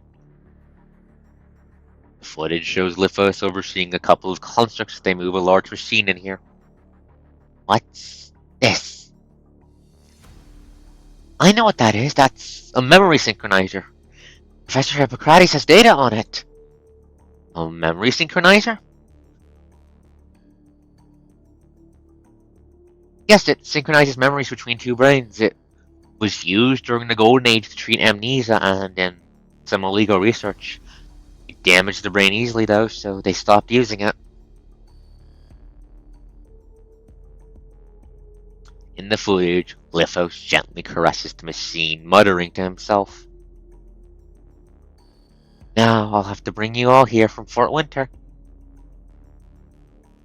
And this is where I'll be giving your memories back to. Let's hope this machine still works. I'm sorry it took me that long to finally notice who you are. The footage ends here. Lucia is considering murder. Fort Winter, huh? What he said is true. That means these people were created before Commandant went missing. We know when Kurino got my DNA. We know when they got my DNA. We know when these were made. We know when these were made. I think I know when these were made. I think these were made back when Kurino had me imprisoned after the whole fiasco with me plugging my brain into Luna. What do you mean, Xana? We know Lithos is trying to resurrect the dead, like half of the Ascendants in Vonnegut faction are. Wait. A human skeleton. They had lost all patience. I saw a human skeleton near the access device when Alpha and I were out for winter.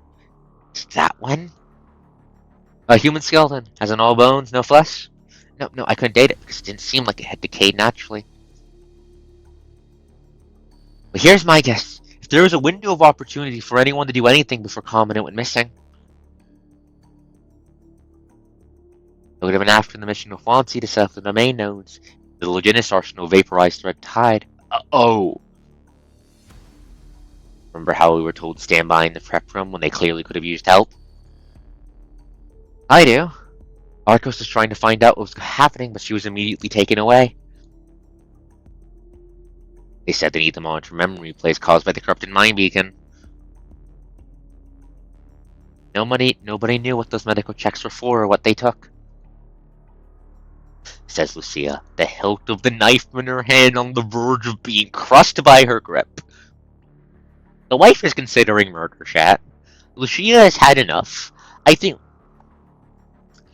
Lucia is 5 seconds away from unlocking Alpha's sword beams out of sheer fuck it, I'm going to kill them all. Yes. All for Project Winter. But Fort Winter's been turned upside down. Why can't they just fucking let it go already? They must have run out of choice. People probably shun them at all costs even if they manage to survive the punishment from the Purifying Force. Which is why they've chosen this thorny path. Says Liv as he tries to suppress her own boiling anger.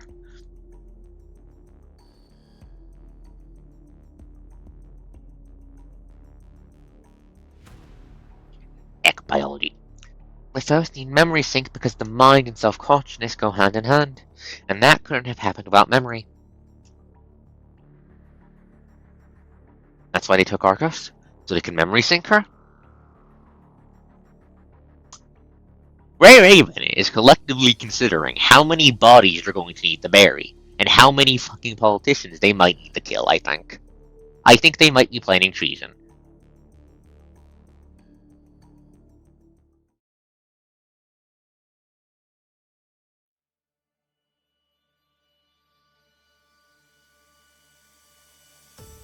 I'm sorry, mister, I've lost track of Arcos, and Nephalia has gone berserk from being awakened prematurely.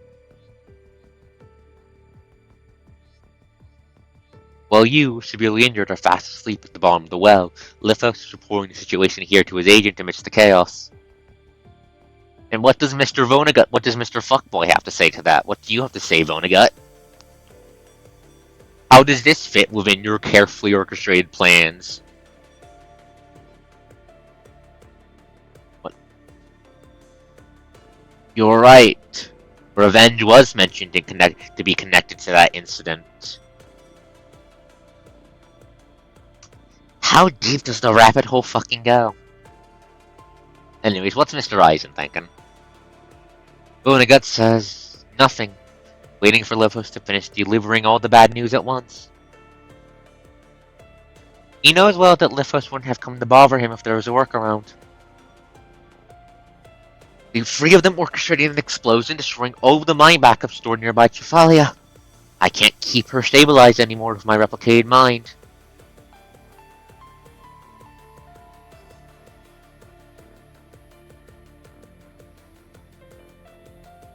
Your replicated mind was never stable to begin with, and it was only meant to serve as data while Cefalia was asleep. It's supposed to crash and burn as soon as he awakens. Which is why I told you to seek reliable backup plans, even if it means taking more time. But I was just hoping to speed things up with your plan. He clenches his arms in self-reproach, nearly crossing them. It's my fault. I left Loki in my room as he broke through the partition, and that's how they found out about that fucking room. Shrek's replicated mind has been destroyed too. We don't shoot something about Cefalia, the consciousness he's implanted into the cradle will be contaminated and collapse too. And we'll lose control of this place, and of her cradle too if that happens. That's exactly why you failed to notice it when they approached your room. I've told you to exercise your caution if you want to control the cradle within him. I've also advised you against keeping Loki around. Your experiment is finished, and what you need to do now is free her from her suffering. She's one of us! She deserves to live, and if she dies... You allow those humans to seek death. You deny Loki the same. I do like how Bonaga is very clearly a man of fucking principle. I hate his principles, but he has them, and he lives by them. Is it Loki who needs to live? Or is it you who needs her to live? I'm sorry. What do you make of this comment? I don't know. We have no idea who the connector was behind that wall when we were running mind connection experiments back at Fort Winter. I am not who I was then, and Arcos is no longer the same Arcos I connected with. Were they using my fucking medical checkups for Fort... Were they using my fucking medical checkups to get data on me for Project Winter? Is that what they were doing there? Is that what they were doing there? Were they using my checkups to do mad fucking science while my brain was still fucked? Or is this before? Question mark. So what do you think now, mister?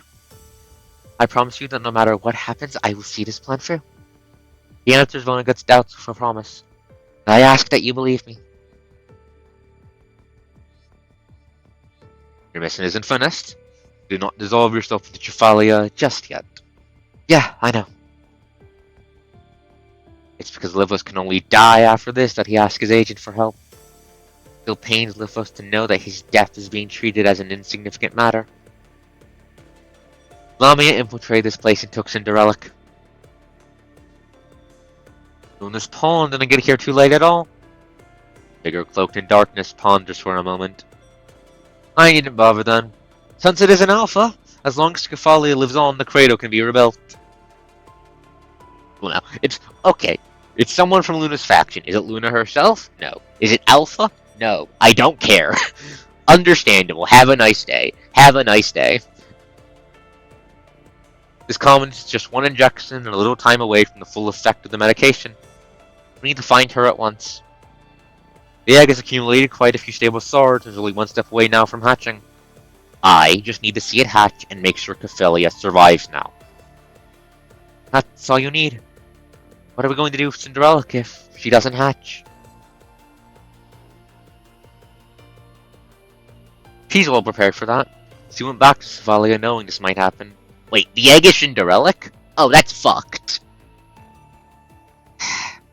I'm not going to stop you if you can salvage her too.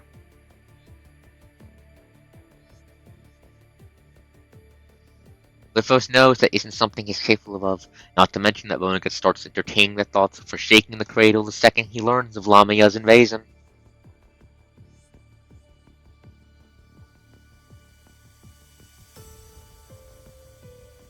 Using Lamia would maximize what he can get out of Cephalia and the Covenant, as he needs the cradle and the egg to connect with each other to bewitch the holder. Now with the joystick gone, he's lost control of both Cephalia and the cradle. Use the key I left to unlock the device in the control room. You'll find your last mine replica there. You mean? Right. That's the replicated frame you left behind before becoming an Ascendant. Stabilize Cephalia with it. Both Cephalia and the cradle are out of control. The frame alone won't last long. That's why you need to inject the Covenant with a final dose as soon as possible. Leave the retrieval of the egg Cephalia to Lilith. Lithos wants to say more, but realizes his own mistakes don't give him the right to object. Once hope the youth has passed over to escape back to a time when things weren't harnessed. Looking back now, however, he knows he can't be further from achieving it. Is that the original Lithos in there, then? And this is just another clone? Is that the original Lithos in there? Oh, that's fucked. Thinking that he had this coming to him, Lithos almost wants to laugh at himself. I'm almost still at this, Lithos. But this person, now a completely different man from when they first met, quietly stops him. Utters the very same words he did the day they first met. Don't rely too much on pain.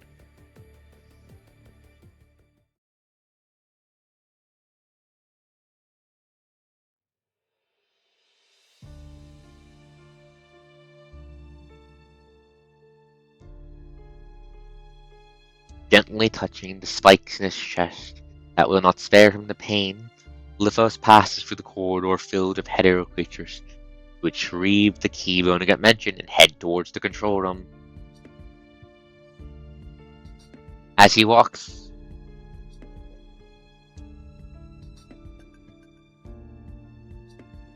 he removes the hair accessory from his head, sheds the long hair and dress to belong to Rose, with a sigh, changes into the gloves he used to wear at the orphanage.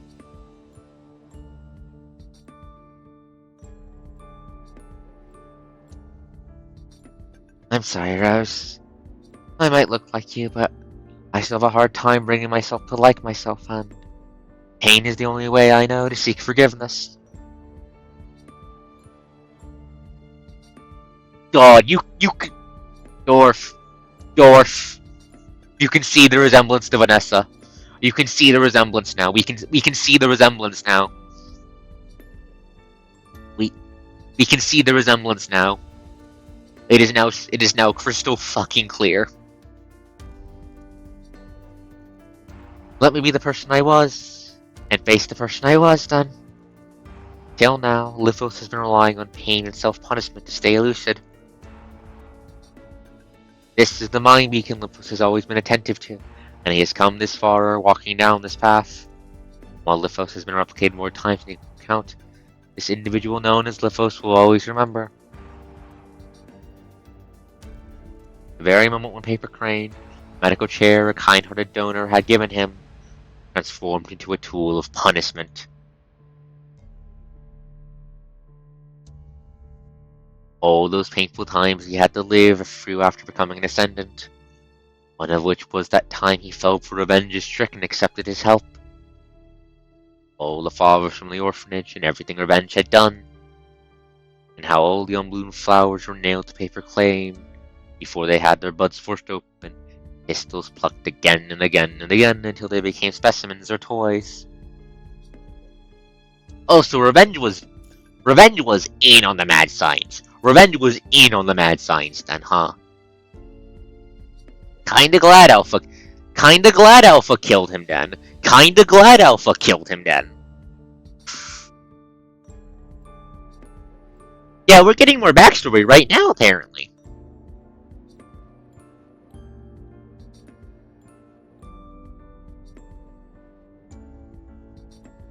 Fuck. I don't like that fact. I don't like that fact now.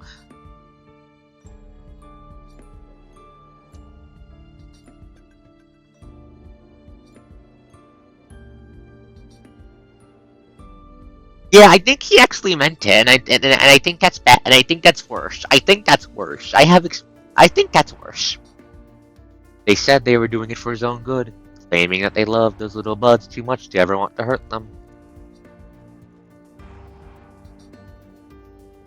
Now a grown-up himself, Lithos equates intense, painful tugs at the heart with love, having never truly experienced love in that distorted, sequestered paradise.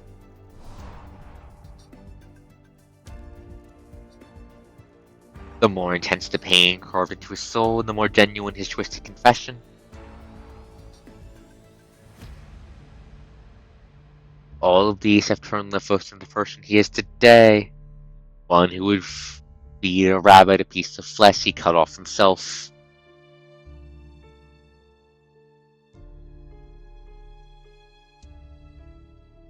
I did it for the rabbit. I can't just sit around and watch it starve, can I? What became of the rabbit that's tasted flesh and blood? You know, I don't think Lithos has ever been,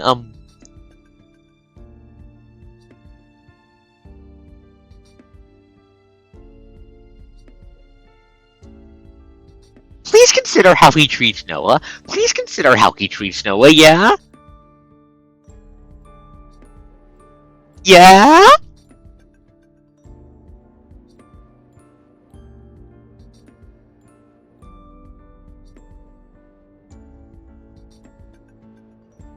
How is Vanessa Sundareas the sane one? She dropped an artillery. Vanessa dropped an artillery strike on my head when we first met her. Vanessa dropped an artillery strike on my head when we first met her because I wasn't being mean enough to my squad. How is she the sane one? How is she the sane one? How is she the sane one? How is she the white sheep of this godforsaken family? But Vanessa dropped artillery on my head because I treated my squad like actual people when we first met her. That's how the Coastman had first met her on the field. And like, we knew each other in the academy, but that was the first proper introduction on the field in the story. How is she the sane one? What is wrong with this family? What is wrong with this family? Do I need to congratulate Vanessa for somehow managing to assemble something resembling a half-decent moral code from this?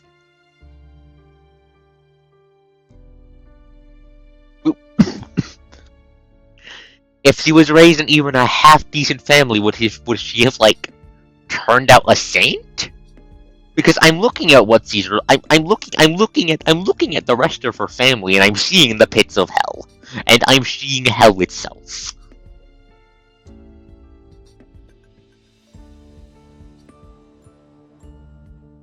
I don't like that fact. I don't like I can't say no. I don't like that I can't say no to that fact anymore, because this family is more fucked than a dying Magi family from fucking fate. But what becomes of the rabbit that's tasted flesh and blood? Lithos' love has led him nowhere, much like this path that's taken him this far as an ascendant. He sets out hoping to see a brand new future, only to find himself wandering further into the thorns and the fog. He knows only too well that a villain won't stop being a villain just because they've been victimized, which tears his soul as half. He is also Lithos, and he is Lithos, and he is also father's. He has become an offender since he was made a victim. He wishes to take it all live peacefully, looking forward to tomorrow, instead of having to trek the long, twisting river that's the Ascension Network, and hurting so many people along the way.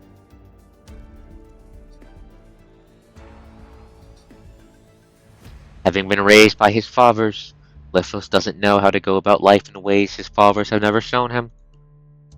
Which is why he sees what he's doing now as the best way out. The disaster train leaves no time for anyone, and he needs to act now. Wait, that was the AskNet text. Wait, hold up, back. That's the AskNet text. That's the AskNet voice. That's AskNet. Why is the Ascension Network calling this a train? Why is the Ascension Network calling this a train? Hold up. No.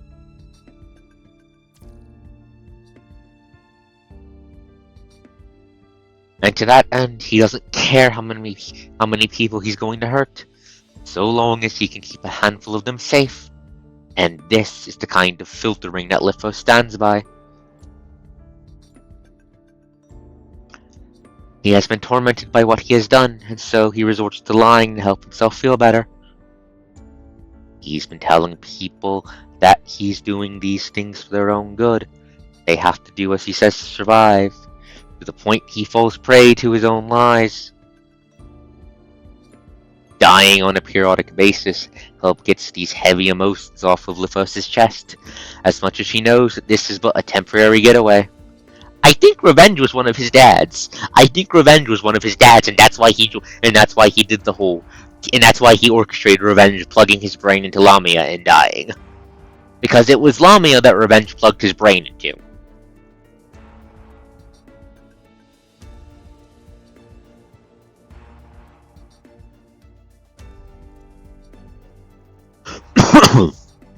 Sorry, had the cough.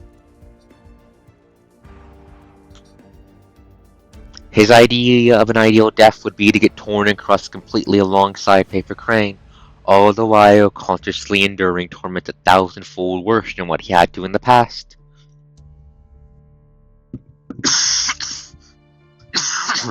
Apologies, my throat is being an asshole.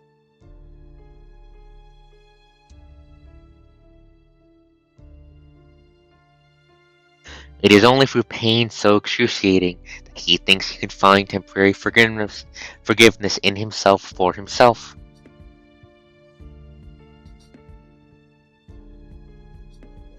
I don't know. I do not know. It's only then that he can bid a graceful farewell.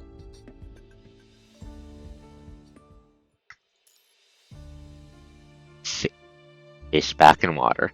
Give me a second, I need to grab a cough drop.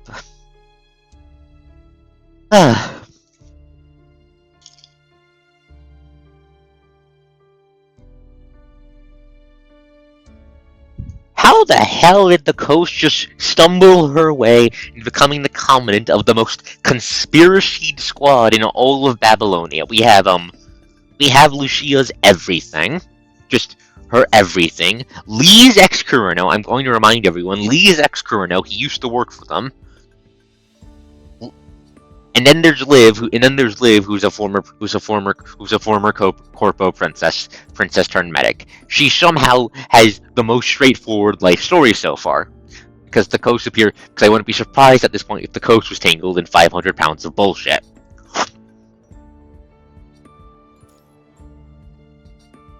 A fish back in water. The torrents of fate drag into the deep sea all those who have drowned. Suffocated, they are all on the verge of death.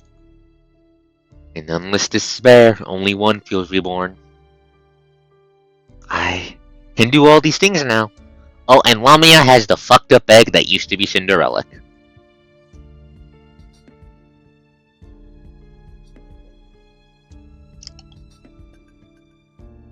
It has hit her that C is in control of everything, so long as she holds on to the strange-looking giant egg in her arms. Neither the entangled sea enemies nor the arrogant sea fairies can hope to stop the weapon in her hands. This egg, what exactly is it?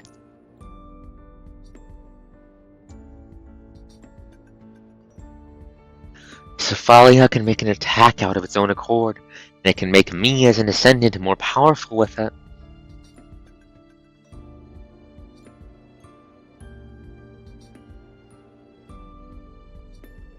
Luna, do you mean Luna or Vonnegut or Luna or Alpha? But no, no. Our nemesis is not fucking Luna, the dramatic coast foil, because I'm pretty sure I've mentioned how the initial Ascendant lineup is a direct foil to Grey Raven and Co.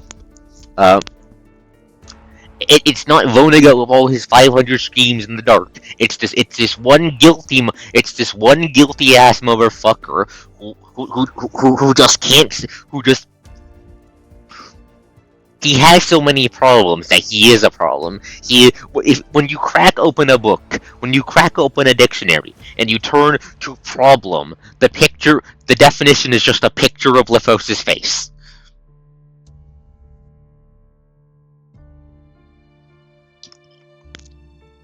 Strange how those hetero creatures can't use it though.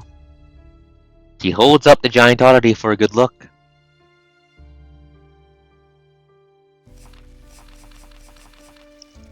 Oh, it's mind fucking her again. She finds herself drawn to it the longer she keeps her eyes on it, her mind seemingly swaying like a flickering flame in the wind. Had it not been for the mind connection of that covenant, Lamia is sure she would have been swallowed by the same illusions that had engulfed her before.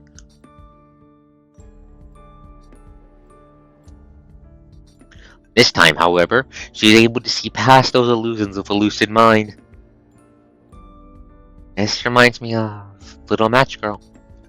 The story, the warmth and light coming from the match gives the girl the power to fight back. Lamia reaches out despite herself, fingertips gliding over the translucent surface.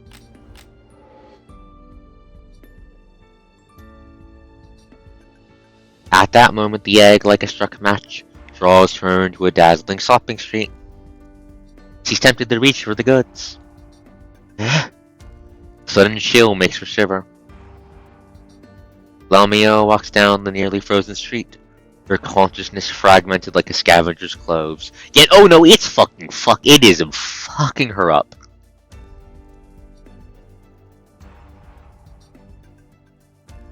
Guided by the mind beacon of that certain human whose whereabouts have become a mystery, Lamia makes her way into the street in the illusion. She looks at the phantoms on either side. It feels like a kaleidoscope, reflecting a colorful world, omnipotent doctors, endless dry food, bright classrooms, and intimate friends. They almost seem like they came straight out of a child's imagination. Lamia looks enviously at these things she once longed for as she lingers by a few phantoms' showcases. Asknet, what are you doing? I see you, Asknet. That's the Asknet text. Why is it showing up now?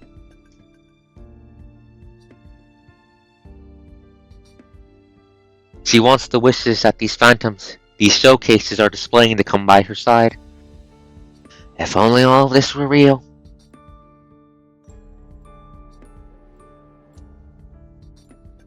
Lamia once again raises the egg match. When her fingertips skim over its surface, a faint red glow comes to life that shows the phantoms' showcases. Instantly, the illusion becomes real and tangible. Like a personal shopping guide, the egg match starts showing Lamia the life she yearns for.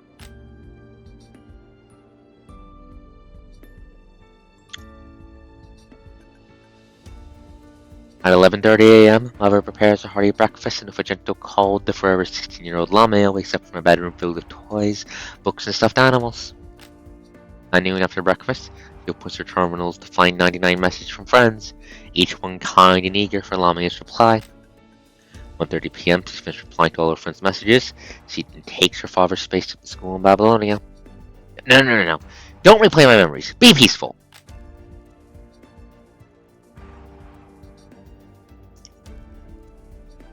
At 1:30 p.m., finish replying to all her friends' messages. Lamia takes her father's spaceship to school in Babylonia. MC walks to the classroom surrounded by her classmates and teachers. Her teacher proudly announces her as the top scorer on the test. At 4:30 p.m., when school ends, she hangs out with her friends. They take pictures for memory, and everyone wants a picture with her.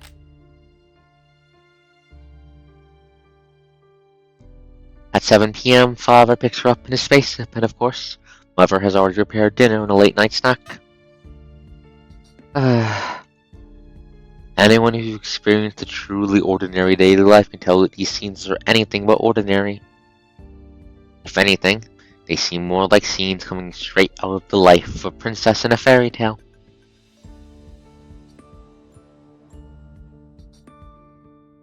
What price does one need to pay for these wishes to come true? What are the potential risks? Lamia, the little match girl, has no time to think about these. Mother.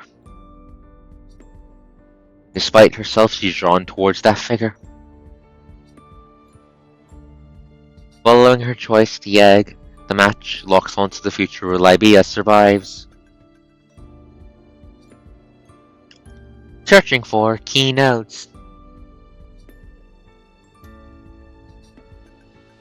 Lustrious approves with Libya's pregnancy stage. Change. Lustrious does not approve Libya's pregnancy stay. Libya follows the original plan of return to concept of supply simplification, working in an ordinary laboratory nearby. Lamia is born. Loading future preview based on user information, age estimated at 16-year-olds. Observer's request for world event loading delayed.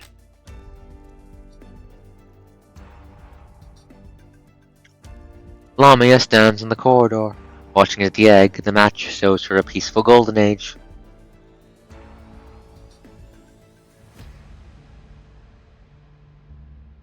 She finds herself back in that familiar home, that familiar living room, seeing her mother, whom she knows well yet barely recognizes, busy working at the workbench on something a little Lamia cannot understand.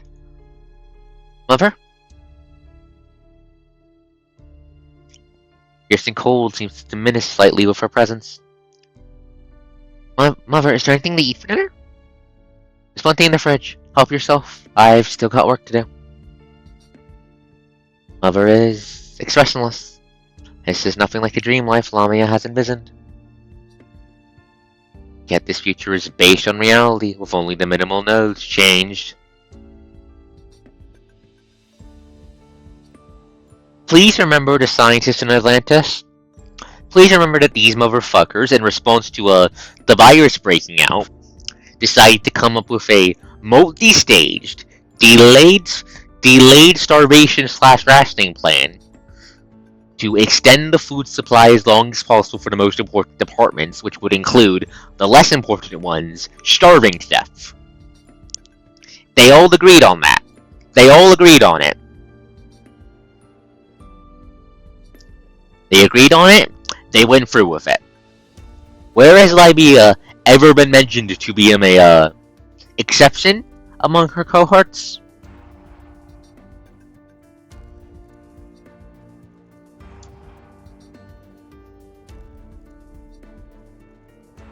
Where's the fridge? Mother? Finally looking up from work, Mother looks indifferent and makes no effort to cover her annoyance. So stupid you can't even find the fridge. I can't imagine you last a day without me around. I gave up my entire future because of you. How much longer are you going to keep me stalled with all these frivolities of life?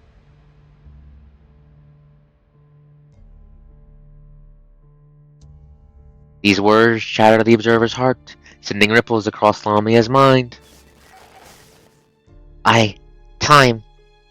Amount of time. Her tone suddenly grows poignant, catching Lamia by surprise. Go away. I think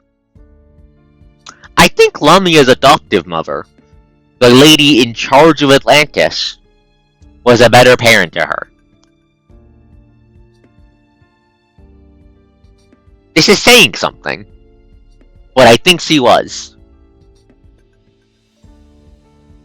She tried to give Lamia a future. She tried so goddamn hard. But like, I don't think Lamia is part of the fucked up extended Lithos Vanessa family. I don't think Lamia is a part of that. I think this is a completely different fucked up family.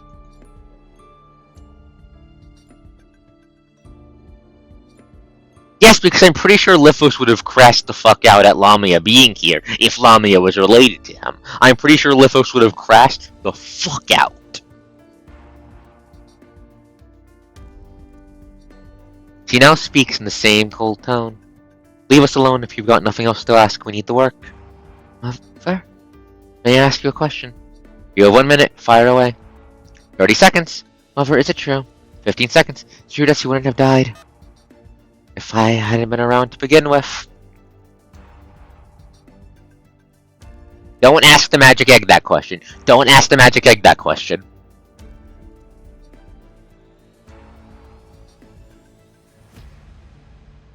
Constructed from wishes, the simulation of Lamia's future collapses completely and merges with her past. It was on that fateful day that Lamia asked that question, one that had been weighing on her heart for far too long.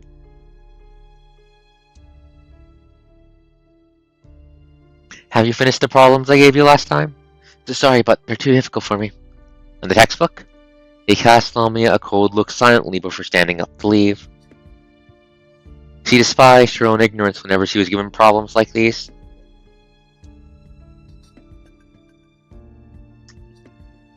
Only if I could get out of here earlier. The world out there had the answers I needed to answer all these questions. Searching for key nodes. Change a few more notes. The egg match burns up once again, illuminating the world behind Lamia, revealing countless flickering figures before her.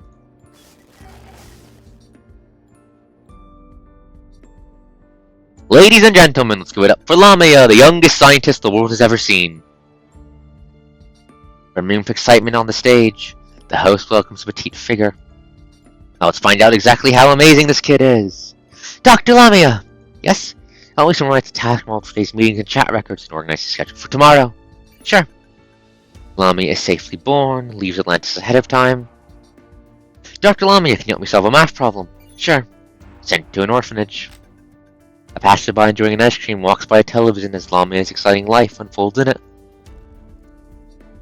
A new version, let's get one. I heard they made this with the mind data of real people. It's got to do with Project Jephalia, apparently. Really? I didn't know that. You hear that? You don't want to go to school and just wait for some magic to fill up your head of knowledge. You end up a jar turned into a service AI for a bunch of other people. Oh. Oh. Oh. Oh. I take Vanessa showing up. I know she'll never let me live it down, but I'd accept Vanessa showing up if it means Livos crashes out and dies. And now comes the blind draw for Dr. Lamia. We've got Classic Human Grey, Playful Monkey Pink, and even a mermaid edition the world has yet to see.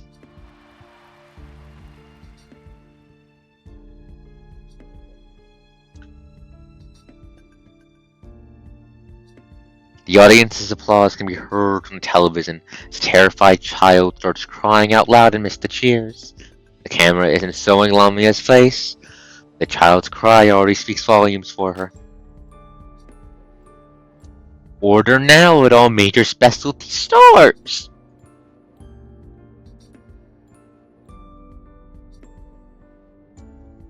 I don't like that.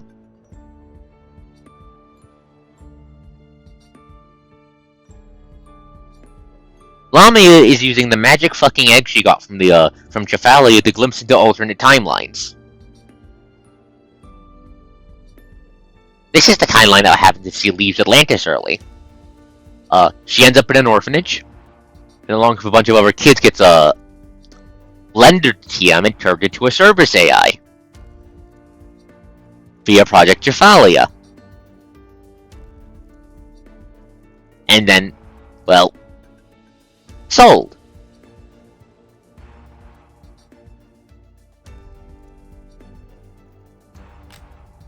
Dad, look at this! The bustling street side, a girl passing by the window laughs as she pats the head of the product. Of me. Becoming a candidate for mind data human experimentation. This looks like a monkey. Experimentation and commercialization successful. I don't like that timeline. I don't like that timeline.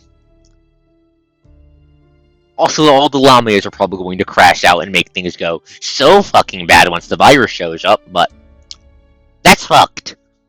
Maybe that's fucked. I'm thinking I should consider this the Golden Age. I'm thinking should be considered golden in the same sense that the Golden Order is from Elden Ring. Dwarf, you know what I mean. As her mind goes unstable, Lamia's wishes are once again poured into a cup filled with memories. Lamia finds herself by Atlantis' corridors, watching as countless researchers pass by coldly like mindless drones.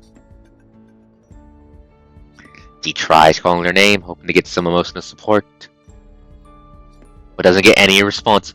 Okay, this is fair. This is fair.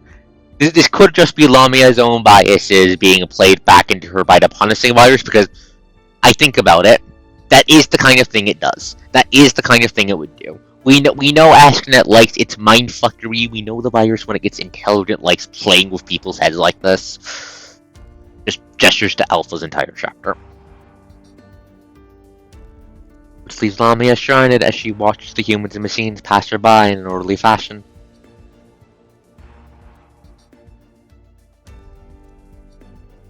When they pass her by, they move around her, reminiscent of cells avoiding a blood clot still in the process of forming on a blood vessel, or tourists passing by an animal's cage.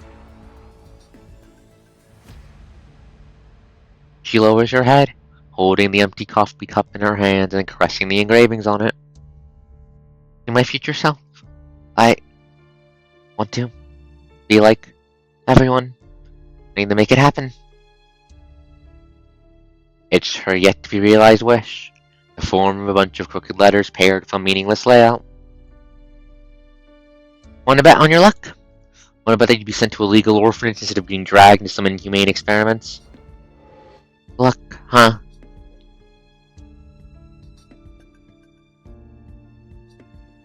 As long as she has luck on her side, nothing bad is going to happen to her after she gets out of this place. She'll finally be able to go to school, which she's read about in books.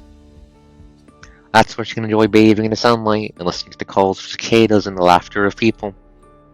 The teacher will start with the basics and guide them with patience. It's okay if my version perfect, as long as I get to live the happy life of a normal person going to school.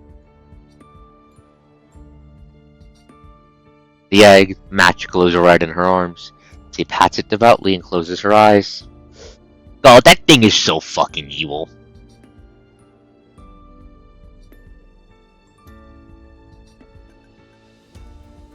All of a sudden, for the afternoon sunlight and the calls of cicadas, a piece of chalk comes flying at Lamia, who sits in the second last row and looks squarely on her. Lamia, daydreaming again? The entire class burst into laughter. No, I wasn't. In answer to the question I just went over, She finally picks up her textbook, flips to the right page, and even with gentle reminders from the desk next to her, she still can't answer the question.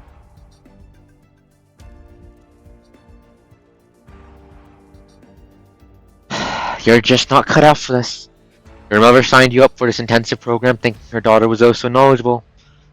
I'm starting to think she's intentionally putting either me or you through this suffering. There's silence, the entire class burst out laughing again.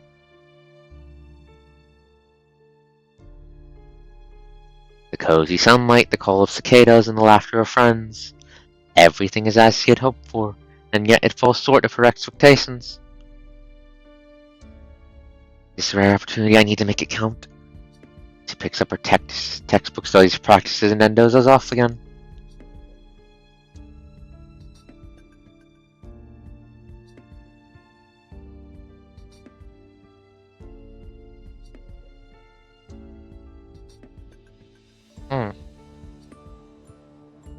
I'm thinking Lamia is human. I'm not sure if it's a fucking genie, but I do think something. I'm wondering a lot. I'm thinking human Lamia might have, in her human body, Lamia might have had up some, I'm starting to wonder if she might have had some genetic issues or something, like narcolepsy or something. It's not until the school bell rings and everyone's finally getting ready to leave the classroom that Lamia finally stands up from her sheet and quietly sighs in relief. Perfect, if I can skip all the classes and just go straight to when school ends. She lowers her head, the egg, the match in her hand, revealing its intended purpose. And try to dumb down school a little if that's possible. Normal school would do. Pulsing the egg, the match, Lamia changes 331,206 keynotes in one go. Mostly because it's not normal to just pass out in class like that. That's not normal. And human form Lamia does not look the healthiest, even in normal clothes.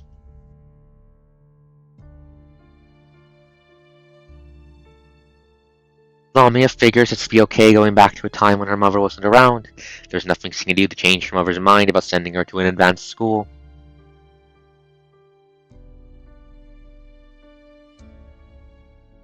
Humans of the Golden Age hadn't yet mastered the technology to control time itself, but Lamia assures she can count on people in the future, that the egg, the match, will take care of that just fine.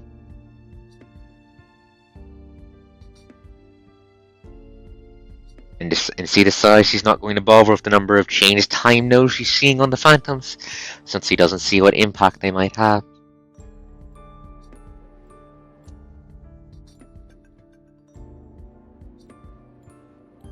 She knows her wish has been fulfilled when the dreadfully tedious classroom disappears, leaving her in the after-hour tranquility. Lamia finally found her long-awaited peace and happiness, as well as the life of an ordinary person that fits her definition of ordinary.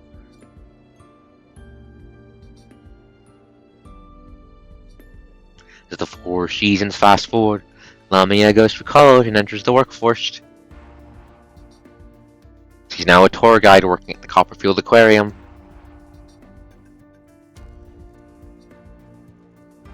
She finds work more tedious than school. Curse her life even when she only needs to show 3 visitors around a day.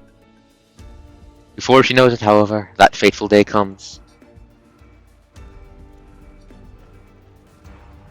That could be it, yeah, that could be it, Xena. The alarms that once flooded Atlantis are now blasting through the aquarium, letting everyone know that the punishing virus is here.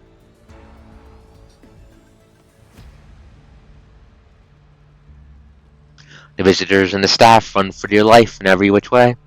Standing in the escaping crowd, Lamia tries to fast forward time, only to realize the world becomes more and more ravaged at a faster pace as she does so. She doesn't want to be a construct again and dies in the hands of a cleaning robot while fleeing.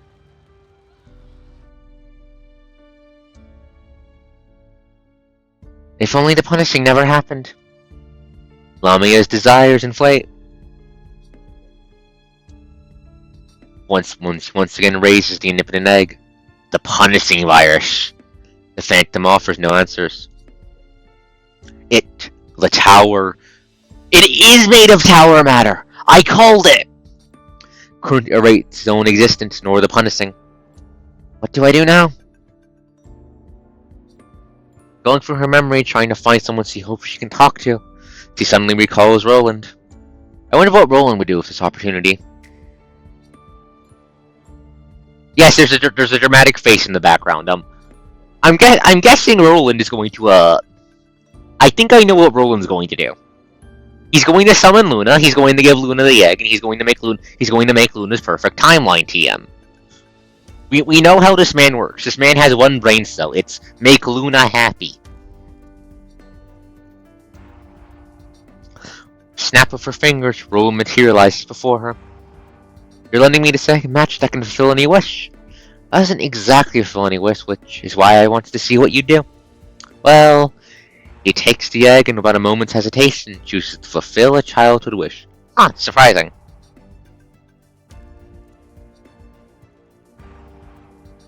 And just as Roland has hoped, his life progresses without any hiccups. A life devoid of lies, falsehoods, and drama, mundane and ordinary to the core. He stays by his mother and brother, repeating daily chores, schoolwork, and childish games, living a life with an end visible at a glance. Don't you find it boring? Deeply engrossed, Roland says nothing. But what would you do when the punishing hits?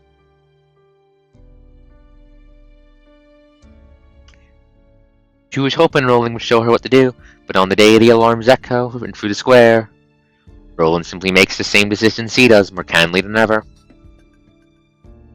He bids farewell to his loved ones and waits for death to come knocking on his door.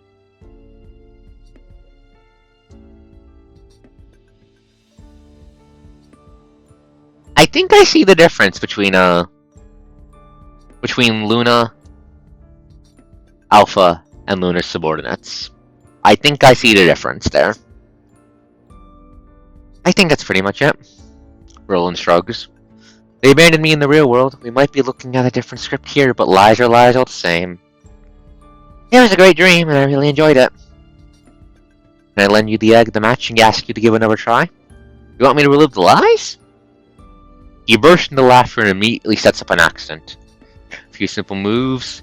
Roland turns his half-year-old self over in the cradle, so he faces down.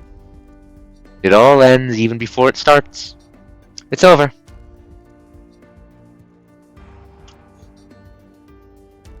In the empty corridor, Lamia finds herself all alone once again. Lamia, please break out from the mindfuck egg. I am dying. I am dying and the horrible monster is bearing in on me. Don't let it eat me, please. In Plato's allegory of the cave, he compares the uneducated to a group of prisoners chained in a cave from birth.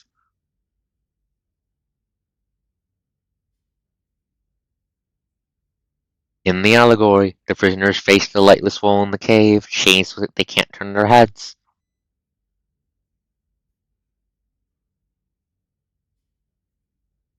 People outside the cave pass these prisoners by, carrying torches whose lights shine upon the weapons, passerby, and mannequins. The prisoners, on the other hand, see nothing but the shadows of these things projected on the wall, because they've always been facing the wall. Seeing no real objects, they naturally come to believe that the shadows are the only reality.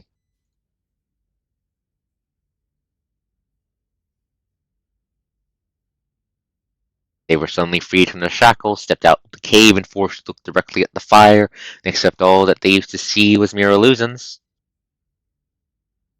They would surely feel pain in the process, and confusion, too.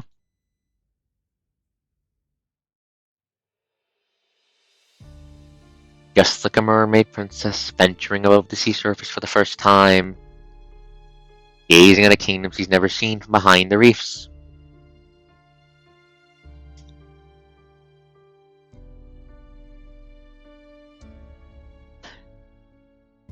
They need to beat the fishy with the point first, because, well, the fishy is unfortunately kinda stupid, so let them beat her with the point first. Just like a little girl lighting a match for the first time and catching glimpses of all her desires in its light. Just like Cinderella asking her fairy godmother for the first time to let her go to the ball. Now Lamia too finds herself questioning herself between opportunity and reality. What do I want exactly? Until this very day, if someone asked her what she desired, she would have answered without hesitation. Wishes hold no value if they can all come true like a breeze. She finds herself feeling lost with all these vibrant futures laid out before her.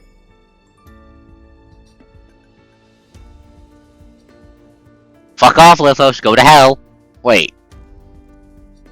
No, wait, Lithos changed bodies? Who the fuck is this?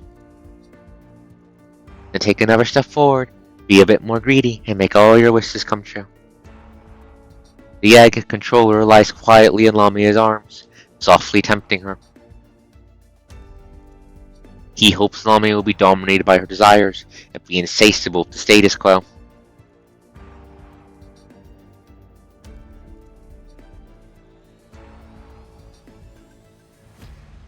Then he wants her to want the omnipotent egg so badly she refuses to help that Commandant who wants the egg dead, so the Commandant can slowly weaken with the injection and return to Mother's loving arms.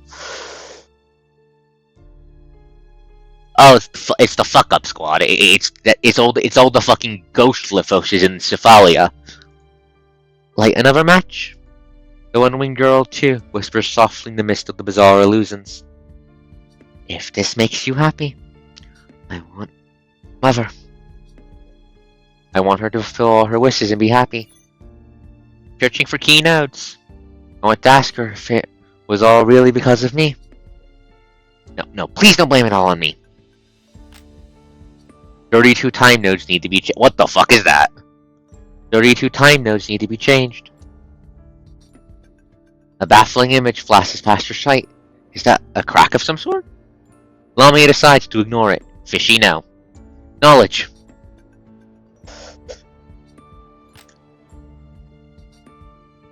Why is it the visuals are glitching? I think Chefalia is like right behind her. TM.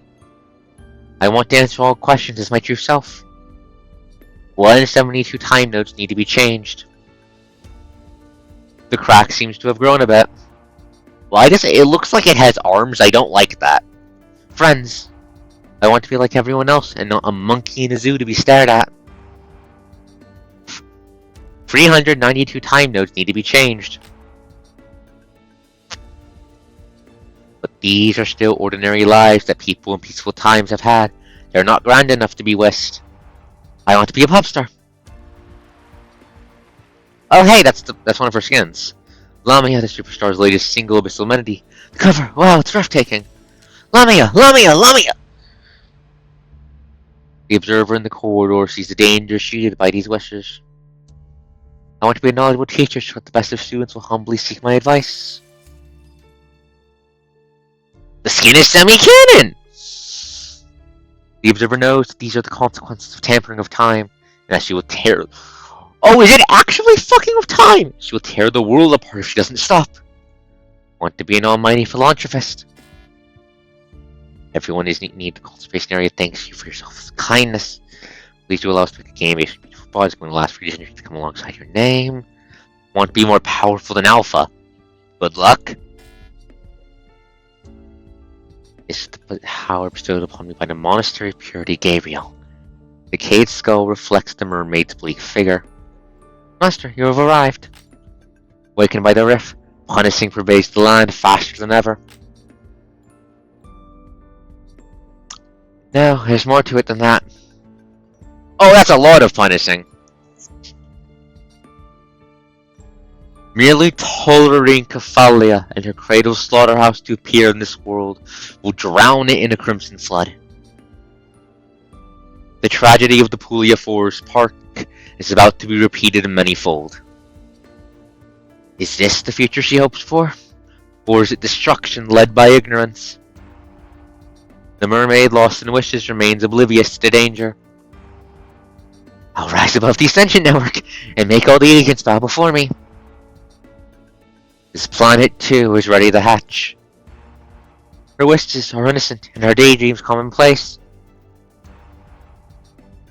The observer knows the world couldn't bear the consequences of having those nodes altered.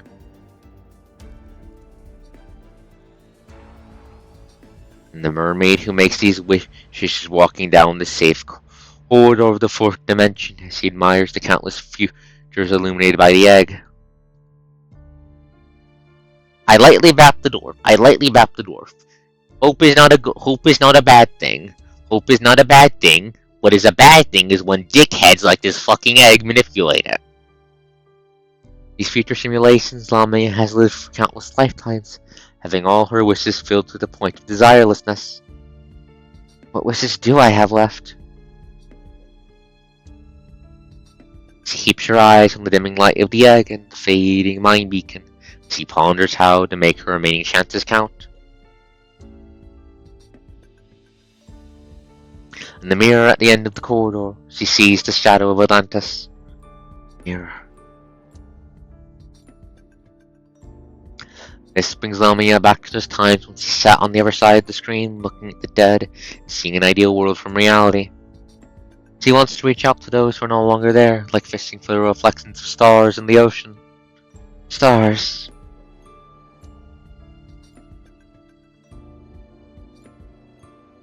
The daughter of the sea looks at the reflections of the stars and makes her final wish. I wish to venture into the starry sea, see the starscape you longed for. I want to understand why it is that all of you choose to move forward even at the cost of your lives.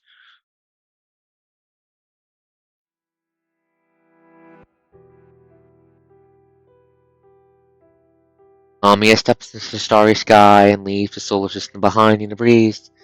She raises her head, looking puzzled.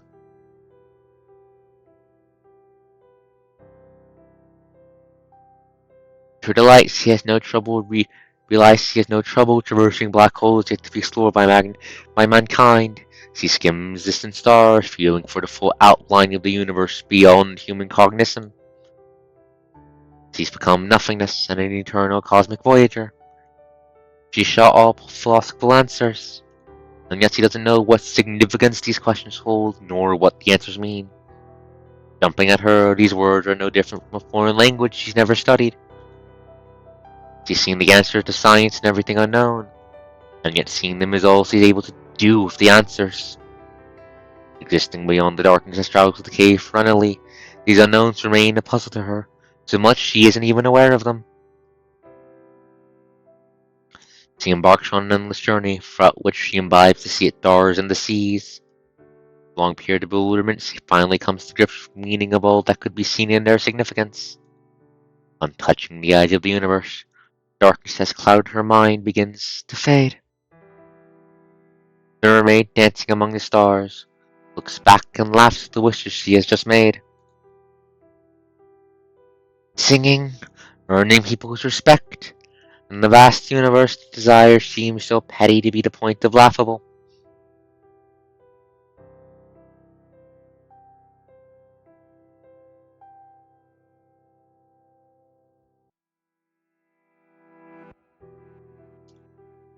She sways her tail and swims back to Earth.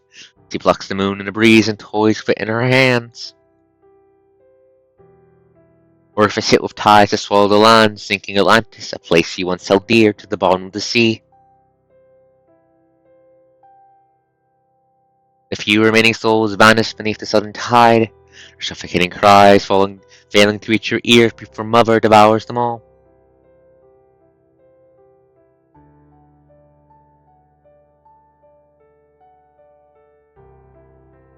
She gazes at the truth. Indifferent to the destruction, she lets herself drift around in the starry sea. The rise and fall of, o- over a million cosmic civilizations cycle like sunrise and sunset under her watch, glowing incessantly. Under the unyielding laws of cosmic wars, the key in her hand, just like the moon, is nothing but a substitute for a toy.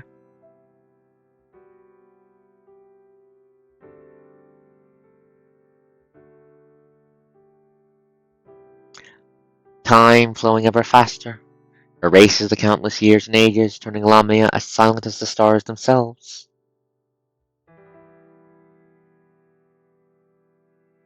The starry she before her eyes collapses to zero, the light of the mind beacon in reality too will extinguish.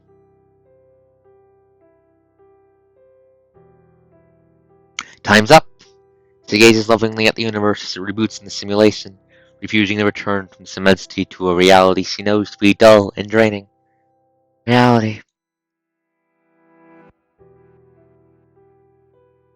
The Lamia in the real world is still the same villain who needs to fight with all her might just to survive. Making most of her wishes nothing but a far-fetched fantasy. By now, Lamia is very clear about the egg's intended purpose. State your goal, and it will fill the path to your goal with the actions it thinks you need to take, after which you'll be shown what it is like if everything goes as you wish. I don't agree with that, Xana. I don't agree with that, Xana. But all these actions are in the past. Could it be that Vonnegut has figured out a way to travel back in time? Lamia suddenly recalls that Luna has mentioned in passing that Vonnegut was looking for a key. A key. The egg is the key. What door can it open? Oh, that's what he wants it for.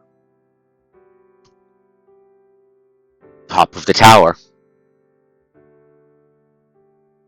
The observers.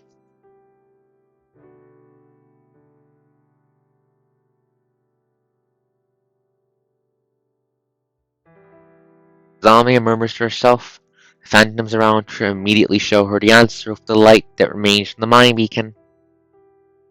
On that weird tower. Turns red again? What do you mean, turns red again? Hold up. Big X mark. What do you mean, turns red again? Hold up.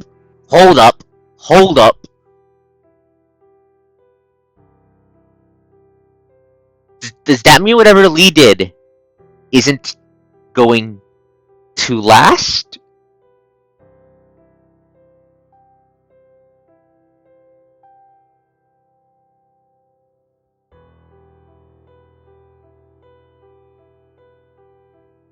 But how is he supposed to go to the tower in the clean zone? How is he supposed to make the tower red again? But it could be a second tower, right? How is he supposed to travel back in time using the tower? How is he supposed to change the time nodes she's seen in her simulations one by one? And where exactly is Vonnegut trying to go by doing this? While Lamia still doesn't know the answers to these questions, she now sees how important the egg is. This is what Luna and Vonnegut want. I'm sure this is the solution to all the issues that came with refiltering. Refiltering. It finally hits Lamia. Just like the corrupted, the minds of agents have been corrupted long ago, and yet their minds are stable enough for their self to persist. Perhaps the humans, agents, and the Ascendants are already as dead as the corrupted.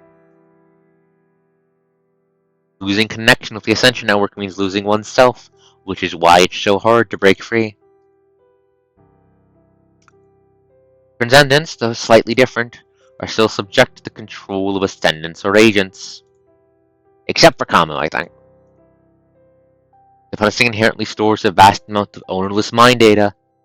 That data then kind of congregates, which in turn allows the Ascension Network to upgrade. I guess I can see the resemblance. On one hand, she has the consciousness and information of all the Ascendants left in the Ascension Network, their original selves. On the other hand, there are cobbled selves forming from all the ownerless consciousnesses and information. The essence of refiltering is the evolved weight of these cobbled selves, these messages that override the agent's authority. This is the parade of the punishing virus, where the messages contained proclaim there are not autonomy. They aim to break free from the control of the agents to coalesce into independent entities. If left unchecked, one day it will become a vast army, merging into an unbeatable, incomprehensible, indescribable monster. One that will bring destruction to both humans and the Ascendant. The hell is that? Where the hetero creatures are going? Agents must undergo refiltering to reclaim their authority. It's not about survival, but also for the sake of a more distant future. That's why Vonnegut created the egg. The egg, being a highly concentrated monster likely stores a consciousness that absolutely obeys the Ascendants. Not only can it help Ascendants pass the refiltering, but can also come up with simulations using the messages stored in the punishing. Messages in the punishing have fourth dimension to it to begin with? Lamia's gaze travels through the starry sea and into the past.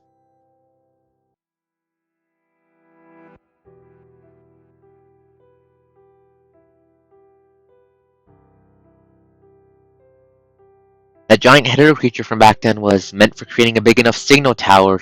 Tower 2. Yeah, it's not necessarily accurate, but it's not necessary. It's a mess and not necessarily accurate, but it's powerful enough to cause problems and do things. And a signal tower.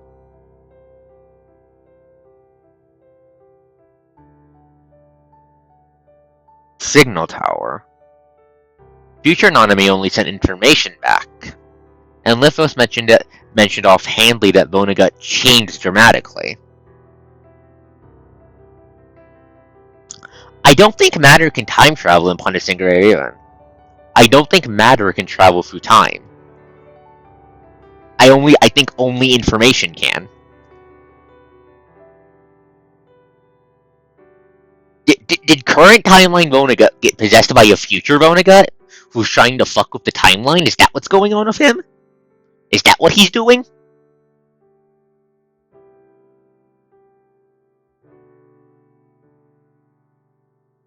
They did get their message from the future, but humans beat them to it. They probably wouldn't even brought up Project Savalia had Vonnegut gotten what he wanted then.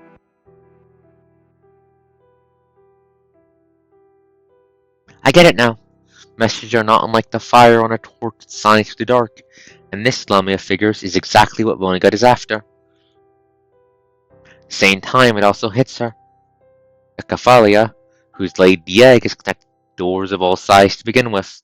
Yep, made from tower matter. Just as the hetero-hive mother connects hetero-sapiens in the red tide, Jephalia has become their central processor, like a queen bee. I can use that to control the hetero creatures she gives birth to if I can get my hands on her. The egg, the key to the tower, and Cathalia, the queen bee, controlling all the hetero creatures. This is what Vonnegut wants out of Project Jephalia.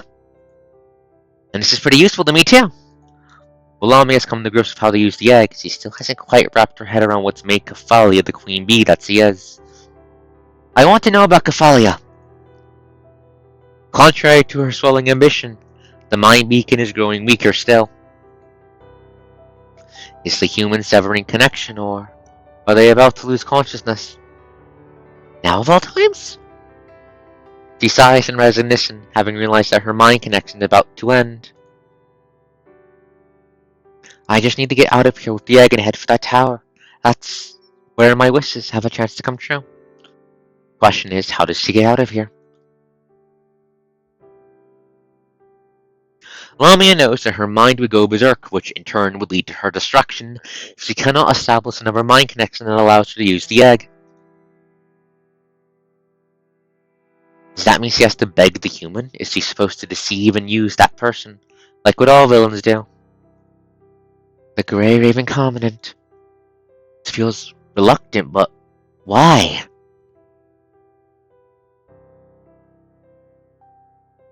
Lamia withdraws her thoughts from wandering in the cosmos and starts sketching the contours of humanity anew.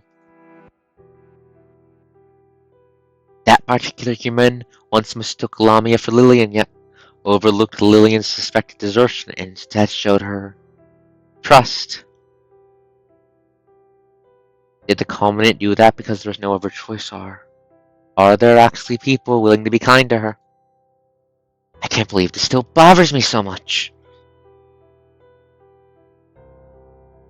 Lamia looks back at her newly made wishes and laughs in self-derision as she realizes something shared between them.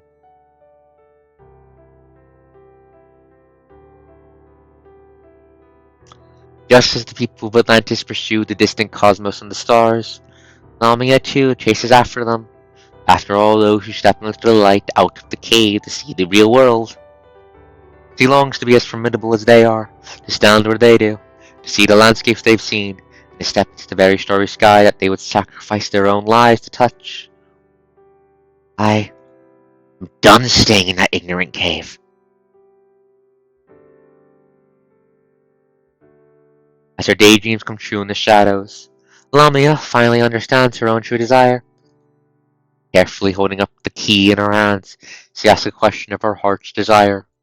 One root in reality, yet she's been too afraid to face directly to all the silent stars. Please tell me, the one who just discovered who I really am, will they forgive me?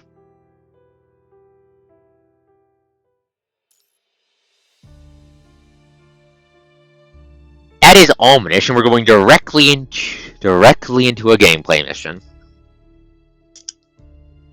Looking at the time, this is probably going to be the last one for tonight. How far are we from... Okay. Oh my god, we're getting at... This is the halfway point, I think. Kuro, I was praising you for...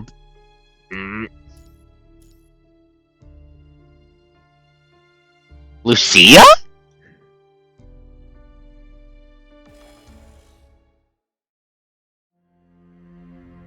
Bomb the well. The Commandant has a dream related to Mother.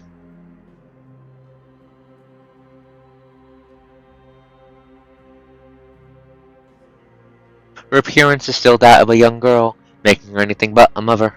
It is, therefore, logical to conclude that she was merely assigned the title. That's that. It's got to be that. My dear baby. My precious one. She has a delicate string of flowers tied to her hands as she sits in the room imprisoned by the shadows of window bars.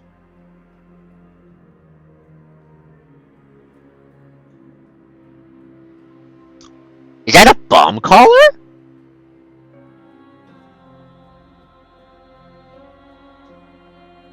Wait. Is the Commandant a mad science project? Hold up. And yet the gentle afternoon sun streaming through the window carried with it peace and serenity. I love you. Mommy loves you. She's caught between dreams and reality, her figure torn to pieces alongside her thoughts. And they merge with all these concepts named Mother, take on an appearance that's both familiar and barely recognizable. Welcome back, my child. No, I think this is Kefalia mind-fucking me. This is Kefalia mind-fucking me, never mind. Never mind. She settles down. Get me out of here, get me out of here. Look at you getting yourself hurt so much again. Mother picks up the hot shoot from the table and kneels before the person covered in scars. But I know that's not your fault. Yeah, I think this is just Jaffalia. I thought this was another flashback. No, I think this is just Jaffalia getting in my head. There are just so many troubles and unbeatable monsters out there. It's truly remarkable that you've come this far. Now forget work and training and stay home for a little while. Mommy has really missed you. Don't worry, I'm going to help you figure things out. She carefully blows on the spoonful of soup until it's cold enough to drink, then passes it over. Oh, I do not get a choice. Open mouth. Familiar taste awakens a sense of security. Long drawn by pain and the instinct to survive, you grasp her hand. Still hurts, doesn't it? I'll buy some painkillers and call the doctor. She sits down the bowl, dialing the hospital's number over and over, only to be met with a busy signal. That's not good. A helpless reality settles into the dream. Don't worry, Mommy will always be with you. Rest now and leave the rest to me. Oh, that's not a good sign. Roars are not a good sign. No way, you're never in trouble. I can tell how happy I am seeing you back home. Don't say that. Mother chokes up for a moment. You've saved so many lives, you're the best. All I've ever asked of you is to come back home safe and sound. Yeah, I'm pretty sure this is Jaffalia because I mean we do have the build a comment section. We do have that, but I'm wondering in universe where this is coming from. Is this just Jaffalia being a lying bitch or pulled from the Commandant's memories? If I could have a wish, I just wish I could be part of your happiness. Don't blame yourself for the scars.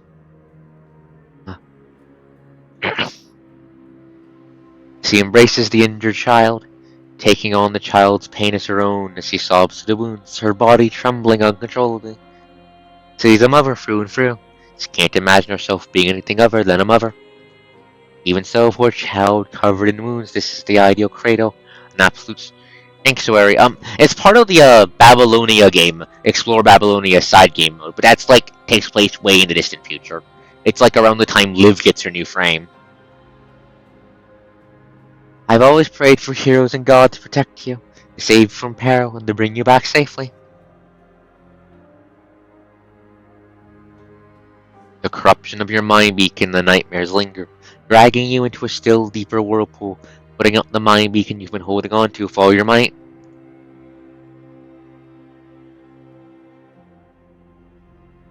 There's no time to figure out who she truly is and how this dream, brought up on more occasions than one, has to do with Project Jaffalia.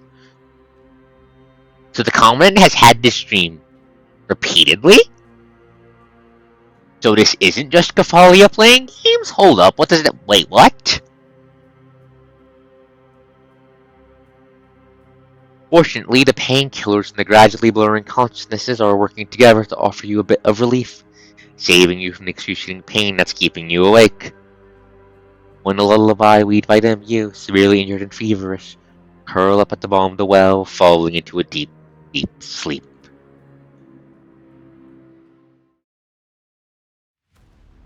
Until 24 hours later.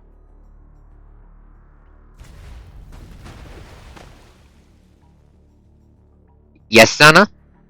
The collapse from the distance finally awakens you from the slumber. Looking up towards the well's mouth, you find the upper layers are no longer obstructed.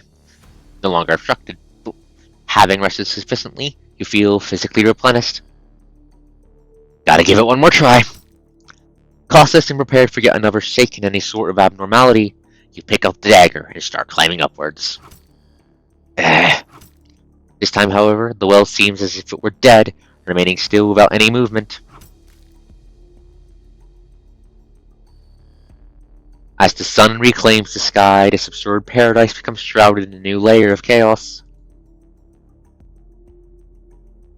In the distance is a building that has collapsed into a gaping maw of countless floating debris, bringing to mind a scab that's formed over a giant's wound.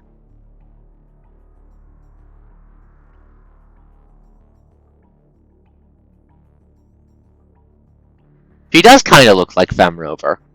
Kinda.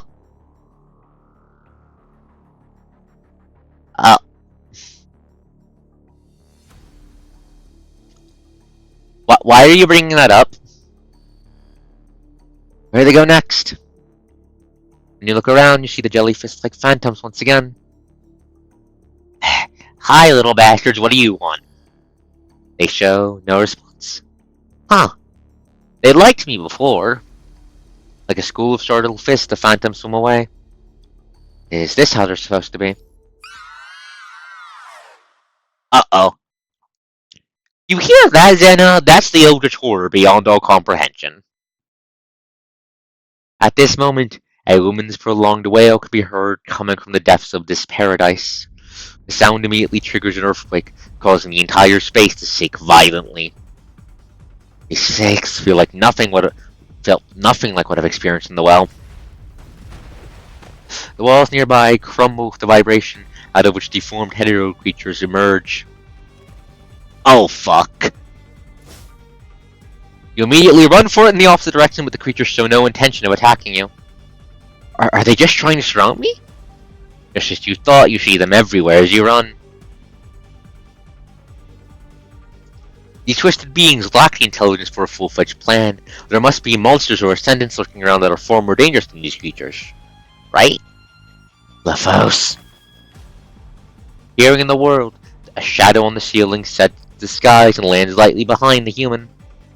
Nope, fight you! Bang! The bullet hits it squarely on the head, but passes right through it as if it were a puddle of water, causing it no harm at all. Stay calm. A split second later, the hetero creatures lurking in the ruins all swarm up this way. And they hold you by the arm that's previously been pierced, while your skin festers the moment it comes into contact with them. No. Let go. Already beyond exhaustion, you're unable to fight back, barely feeling anything but pain coming from your limbs as they quickly dissolve. Oh, that's not good. The world around you turns pitch black all of a sudden. With an overcoat thrown over your head out of nowhere, you find yourself pressed tightly against the floor. Struggling only brings you tearing pain, and it's impossible to see what's happening in the dark. Has my head been torn off? Before you can tell for sure, you hear the sound of something landing on the ground as the hetero creatures let go of you. Now, even with your legs all but completely numb, you manage to move a few steps with your knees and stand up against the wall. I think this is the most badly I've ever gotten the shit beaten out of me. It's only now that you see what's been discarded right beside you. A syringe? The final dose. After the final shot, you only have 48 hours left. Even if you make it back to Babylonia, they might not have the tech to save you. Is this the last injection? Mission complete. The hetero creatures of human bodies declared their victory. Following the prolonged wail coming from afar are earthquakes and collapses. That didn't go smoothly. Only Mother has calmed down. Cradle is still collapsing. The controlling joystick is dead. Its neck rotates stiffly like a robot observing its surroundings. Then it turns its face towards you, battered and bloody beyond recognition. Stay calm. You're not going to kill me right away as long as you still have Lithos. There's nothing I can do about the last injection. I need to get some information, find a way out. I'm not asking you to marry me. Who the hell are you? She, fairy, child, loved by Mother. There are also many children that Mother doesn't love. Mostly are. Says the hetero creature calling itself the sea fairy, as it points at smaller kin around itself. Where are you going with that, Xana? No, that's not right. Mother loves all children. But some children cannot love themselves. They refused to accept Mother's love and ended up like that. Okay, so the little bastards are all the fucking Lithoses. I hate the fact that they like me now, then. So, the little hetero creatures are all Lithos? Yes. The humans, hetero creatures, hetero shapings are all the dead, merged with the punishing. They too are the replicated consciousness of Lithos after he died. And so are you? No, our consciousnesses can fully merge. We don't become fragmented like the host. We have Mother to thank for harmonizing resonance. Resonance? As long as Mother is there, we will be born repeatedly. The consciousness of the humans dead is reserved, and the information of the red tide and will continue in us. We replace people of the old times. Soon everyone will be reborn through death. You too will soon join us. It extends its hand at you. Nope, fuck off. Come, follow me to a safe room. You just had last dose. Inject. You need food and rest. You will be reborn in 47.7 hours. I'm not just going to sit around and die. You know you aren't the toughest of people, but that doesn't mean you aren't going to fight back. Wait, is this going to be a comment? Wait, is it time for the coast to kick some ass? I think it's time for the coast to Go, gadget, first person. Okay, ass kicking time. Okay. I might be half dead, I might have hours to live, but I'm getting the hell out of here. Go. No, fuck off. Bang, bang, bang. Eat my bullets.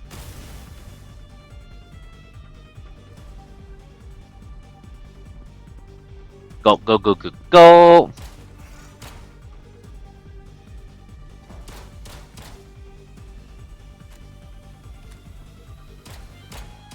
God, this is... Can I please... Let me control the Coastman, please? I would like to kick ass. No, not yet. There was a playable screen. I'm assuming I'm going to get the chance to do so eventually. Hey! No win!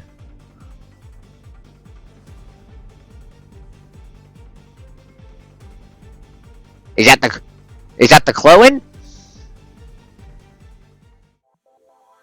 Oh, come on! I wanted to shoot things at the coast. Come on! That doesn't count. Fuck you. I wanted to shoot things at the coast. I'm disappointed. I've heard there's first-person action segments where you actually get to fight later on, but come on, I was so hyped. Okay, we have 6 minutes left, TM. I do not think we're going to be able to finish another story chapter bit, and we are 53% of the way through Cradle Parade.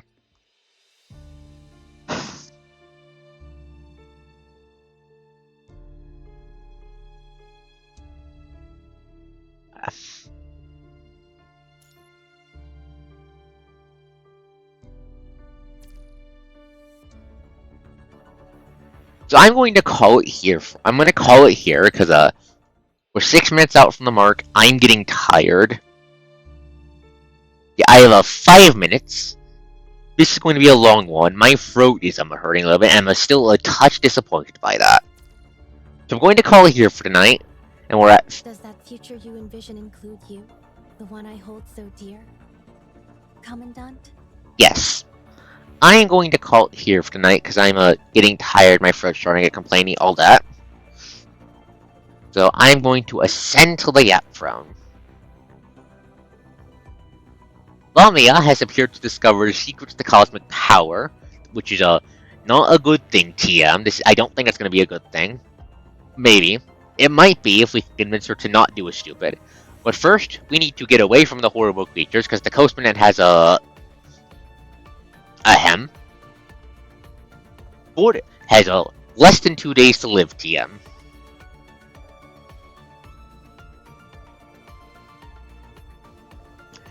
I'm not the one with the powers, ergo they are not cosmic powers. They have to be wielded by me for them to be cosmic.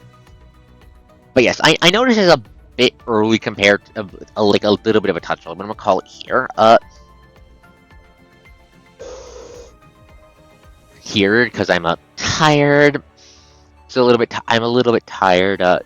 Throat starting to complain. I need to process all these revelations and implications, and also nature is calling again because I keep hydrating because I'm running low on cough drops.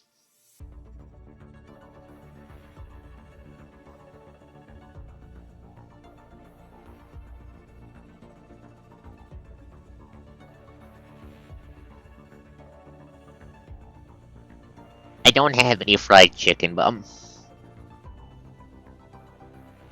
if there's any connections then, I don't think Tripoli is blatantly artificial in a way the rover has not been implied to be. So I don't think Tripoli is the connection. I think one of that's just a counterpart, maybe. No. If there's a connection, it's probably through the punishing virus and Lament, if I had to guess, but that's for later musing. No?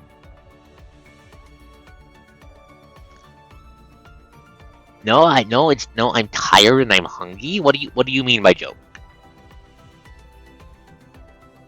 But yes, tomorrow at no wait, it's past midnight. Technically today at 9 PM I will be live with Meatball Craft. We'll be doing more mad science and more mad magic.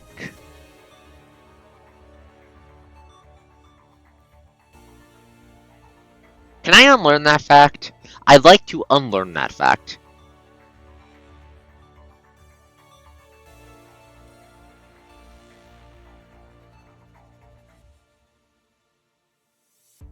Anyways, so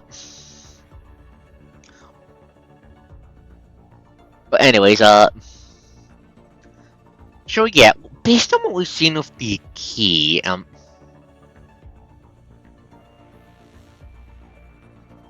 Bonaga appears to have want to be able to take control of the hetero creatures to prevent I'm thinking his plan has multiple steps. I'm thinking he wants Kefalia to control the hetero creatures to prevent whatever that thing is that's supposed to be a threat to both humanity and the Ascendants from emerging. I think that's one of the things he wants, and I think he wants to reach the Observers for some reason.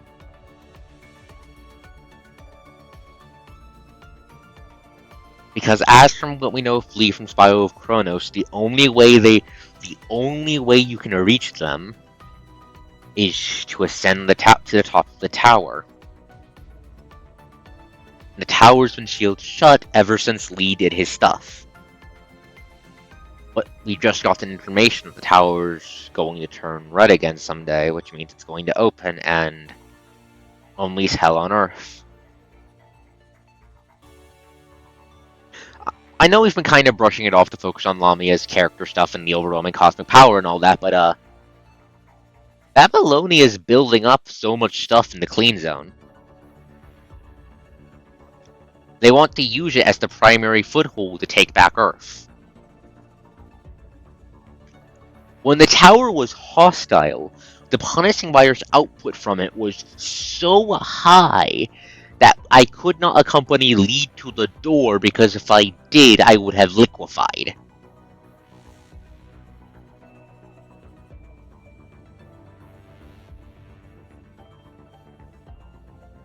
If the tower goes red again, I don't think humanity will stand a chance.